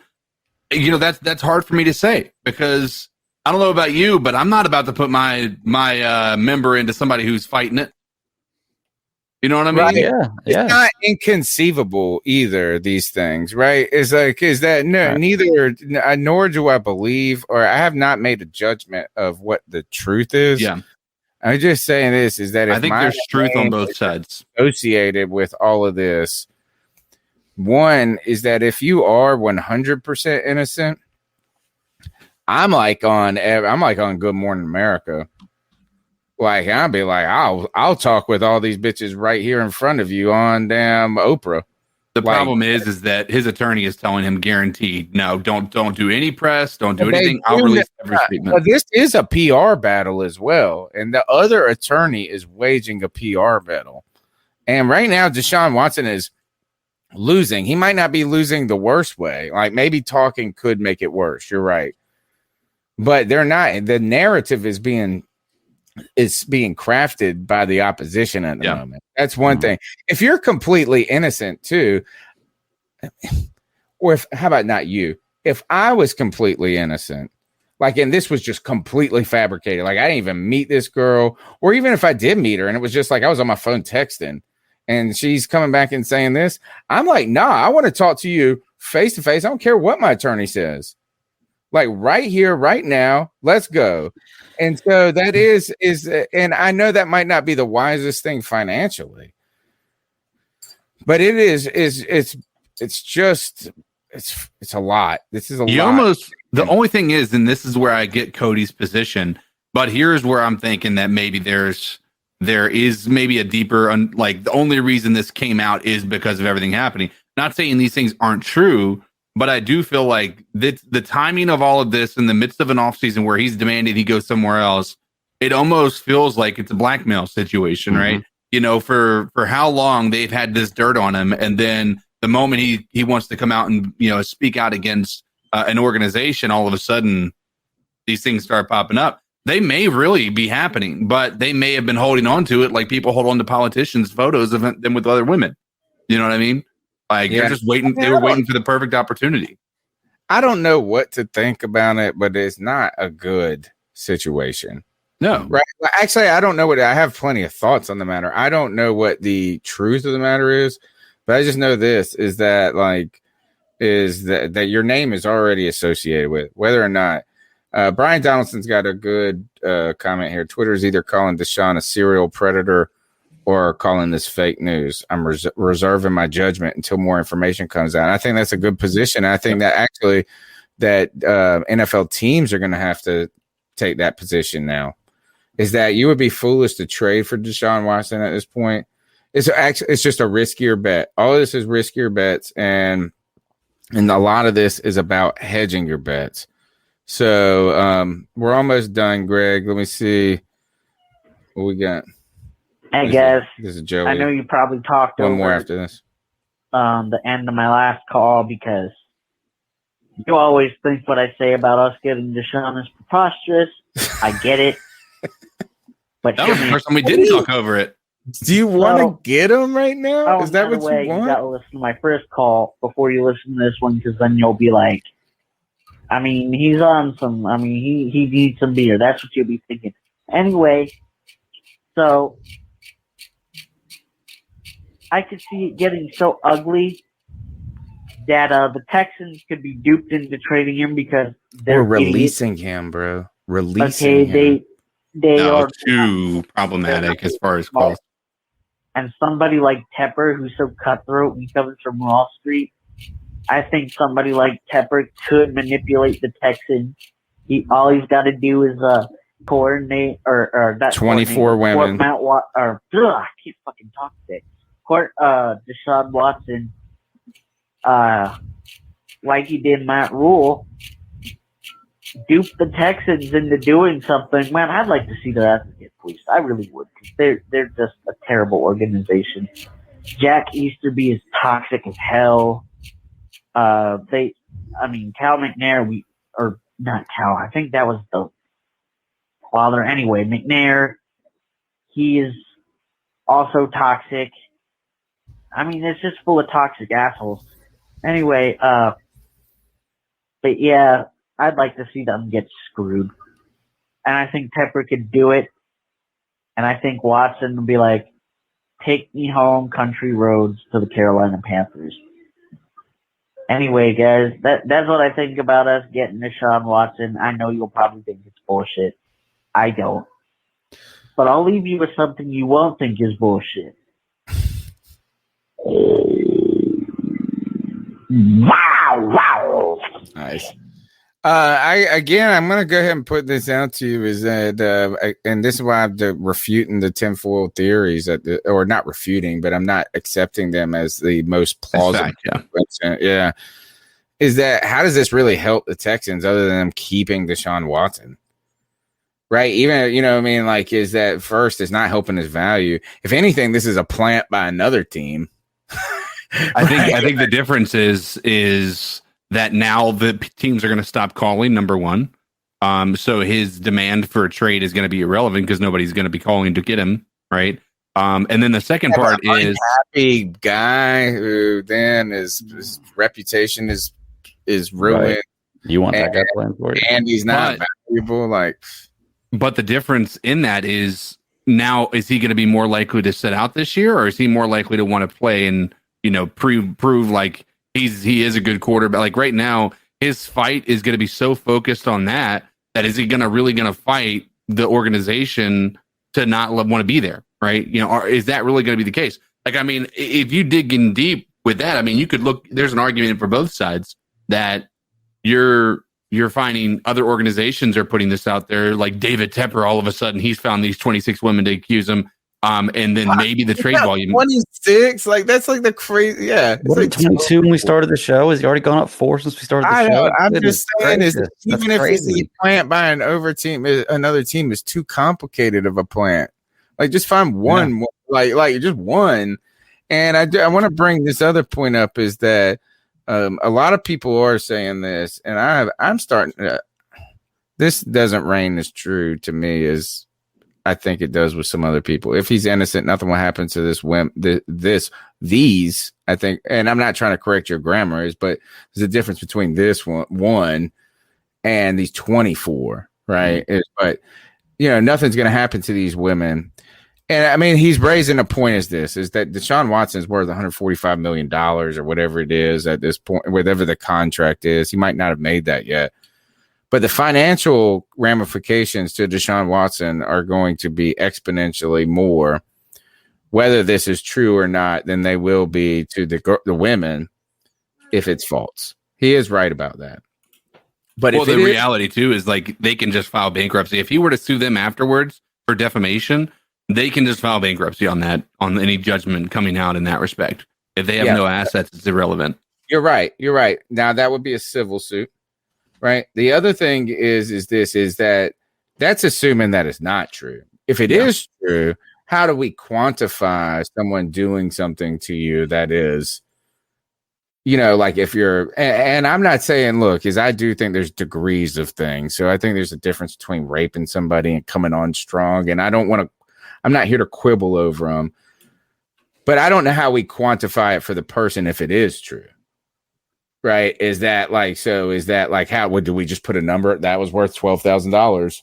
That was worth, is that I'm not going to say that about my daughter. Like if that happened to my daughter or something, and I'm not going to say, well, $45,000 makes this never have happened. Right. Is that mean it does have an impact psychologically on people if that's the case? The last component that I was going to say is, and I'm not an attorney, and I do think we probably should ask some attorneys about what this would happen. But when you start signing affidavits and filling out depositions and going, even if it's a civil case, I think perjury is a real crime. Yeah. There might not be a financial ramification that is equal to Deshaun Watson's, but if these people are straight lying, like I think there's got to be some laws that they're going to get fucked with. Mm-hmm. If it's proven that 24 people colluded, this dude's going to lose his bar, is going to lose his license. These people are going to never have jobs again in that profession, and that's going to be the minimum of it. We're talking real legal penalties, I would think would follow or could follow. So I don't think it's as just like you get to go and sue somebody to that level. Yeah. and there's nothing that can happen, even if you're broke. But maybe I'm wrong. All right, last call on that. Yeah, it's your boy Juan Conley again, aka Sports Freak 28. I want to say the reason why the Texans are trying to scramble off the behinds and do all this BS nonsense, get Deshaun Watson, because they're scared. They know that they are absolutely scared, blank on the point. They realize if they were to give Deshaun Watson to the Carolina Panthers, the Panthers might have another trick up their sleeves, because I heard if we do end up sending McCaffrey to them, it's a possibility we might sign another running back. I heard the rumors going around that there's a free agent running back that might come to the Panthers and take over from McCaffrey. That happens. And not only that, all this BS he's doing with all this lawsuits against him, I'm thinking that they're paying people to come up with some garbage, some baloney or phony, He said where the Suns baloney don't sign for garbage baloney. to keep him and make him feel like nothing but a loser. And if the Panthers were to want to do that in the draft, I'll say if we do end up change for Sam Donald, that'd be it. We'll be dead. But if we can trade up or let it get Zach Wilson or Washington Tate, the guy from North Dakota State, I mean somebody that can not just throw the ball but also can pass the ball. And what do y'all think about maybe Alshon Jeffries coming to the Carolina Panthers, maybe to add some more He's in the veterans Bears. on the He's line, been franchise tag. train up and getting that tight end from Florida, then train back up again at quarterback in the round 2 or round 3. And I'm thinking that once we get trade Deshaun Watson, all we gotta do is find another team to trade with to get back in the first round. Just offer them more draft picks from this draft picks this year, and draft a good running back and a receiver to help. But I think this Deshaun Watson mess is going to cost Houston some draft picks, because once the commissioner finds out, I'm thinking they might lose 2 draft picks this year or next year and be fine. Lots of money. So I'm thinking we need to figure out a way how to get this quarterback to Carolina without costing a lot of money and a lot of players. So we all think about all this nonsense, and y'all think maybe we should draft Fields or Lance or Zach Wilson to trade up, or should we trade for Sam Donald since the Jets today or yesterday got Joe Flacco? And y'all think that might help us get this win if finally we home Super Bowl? That's a lot. Yeah, it's a lot. I think he asked almost every question we've answered tonight or been talking about tonight, but he has some really good points about something. I don't. I cannot right at this point, and I'm sorry. Maybe I'm just the smoke fire guy, but I just cannot at this. I don't know how people could so hard be saying this is bullshit. So I'm not saying it's real, but to miss it is also kind of ridiculous to me. Mm-hmm. I think, because we have touched on the Deshaun Watson a lot tonight, I would want to address a couple of things, because I think that there's a lot of people that are just we've been so hungry for weapons. I think as an organization, we've got this mindset that we need to get more and more and more. We've got a lot of weapons. We don't need more weapons. We don't need I know Alshon Jeffrey's a big body. And that's a different type of receiver. He's old, and he is getting old, and he is franchise tagged, just so you know. So he's not even out there on the market. Yes, the Bears. I thought that was Allen. Oh, you're right. Allen Robinson. You're right. Wasn't Alshon Jeffrey with the Eagles a while? He was like 2014. But yeah, we don't. I don't even know where he's at. So maybe. So my answer is if you think he would add to this rotation, then maybe. But I didn't. That wasn't a name on my radar. In as much as I love Deshaun Watson, the question he asked there at the end: should we draft Lance, Fields, or even Darnold? Right now, with everything going on with Deshaun Watson and how we feel about Teddy Bridgewater, all 3 are better. All 4, anybody right now is a better option than the idea of trading and having to get rid of franchise pieces in the event that this guy, Deshaun Watson, did what he did. Right? If we do that and then he comes out and it is that big of a deal, that's something that we'll be facing for a long time. We'll have mortgaged the entire farm, and now all of a sudden we're in a really bad spot. So I think right now you cannot, as an organization, put all your cards in that basket unless the price is going down. Right. Exactly. If this turns out to be true, guys, is that I don't see how he could play in the NFL anymore. Right, like the one where he forced himself onto it. I know you guys gave me lists of people that have had other accusations, but there's got to be a number to it. Like, right, there's got to be a limit. Not all are equal. Strikes, you're out. You know what I'm saying? Is that like if you hit one person with a car and killed them, it's not the same as running over, like driving a car into a crowd, right? Well, the difference in my opinion with this isn't just the quantity, right?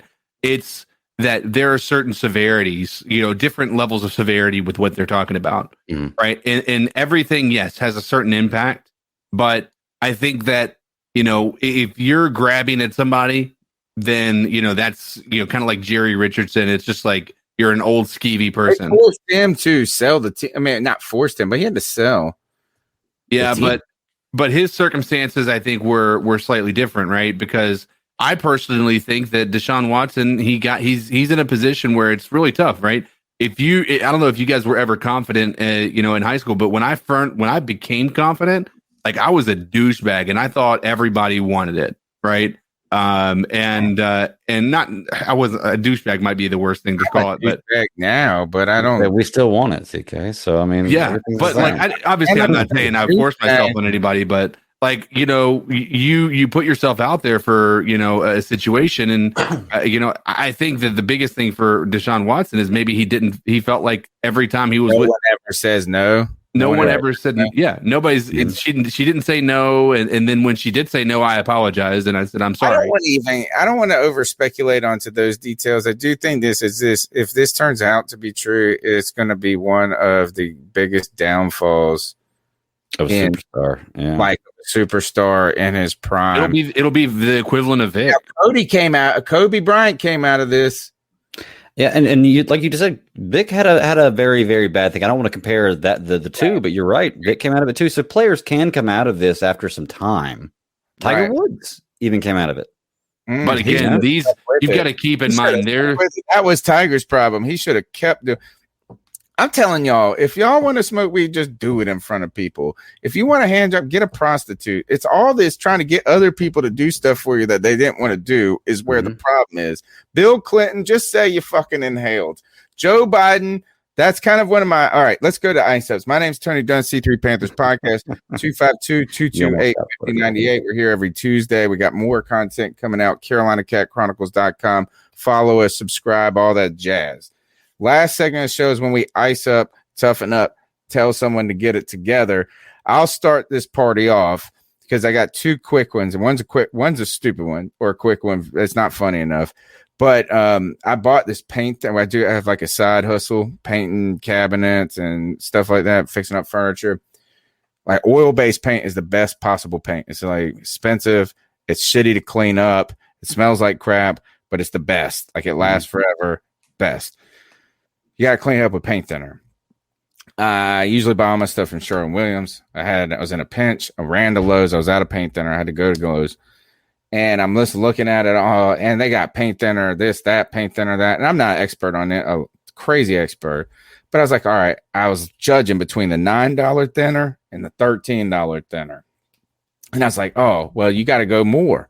I'm not going to let this $3 dissuade me. Because So I wasn't paying attention. I was in a rush.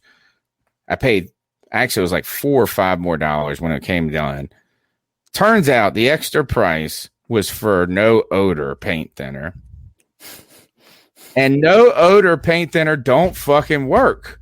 It doesn't work. The smells what makes it work. I paid more money and the shit didn't work. I had to go back and get real paint thinner. I was so pissed. My real ice up pick goes to Joe Biden. This is for my boy Joey and these faux ass liberals who want to latch on to marijuana laws and this and that when it's convenient for them. But then they play the same old tune. Joe Biden suspended or did this. Is like his administration. I don't know if it was him specifically, but when you go through all these security clearances and you got to do all these interviews when you get hired on to these staffs, you got to be on it, or you're supposed to be honest. Like they're hooking, and if they find you fucked up, you're going to be in some big trouble. So it's just better to tell the truth. Well, these cats told the truth about smoking weed in the past, like recreational weed, and they revoked their clearances and like put them on punishment. It's not like they were like, I was smoking weed before I came here. It was like, yeah, I smoked weed when I was 20.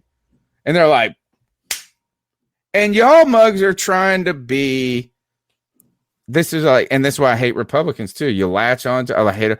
It's like, it's all just opportunity politics. Opportunity politics. So this is my ice ups. Y'all fake ass, put the odor in that paint thinner. Who's next? I was like, I need the extra odor paint thinner, not the. I'll go next, CK, if you want. Yeah, go ahead. All right, I got two quick ones too. One we talked about a little bit earlier. Anybody who said that the Zack Snyder Justice League cut either didn't exist or was never coming out, ice up. That's all I got to say. It's breaking records. People are loving it all over the world. This is what the fans wanted. And for Warner Brothers saying that it's never going to be anything Zack Snyder in the future, it will. I've seen that before. I've heard you say it for the last 5 years. We've seen it. We've seen it actually just literally most recently.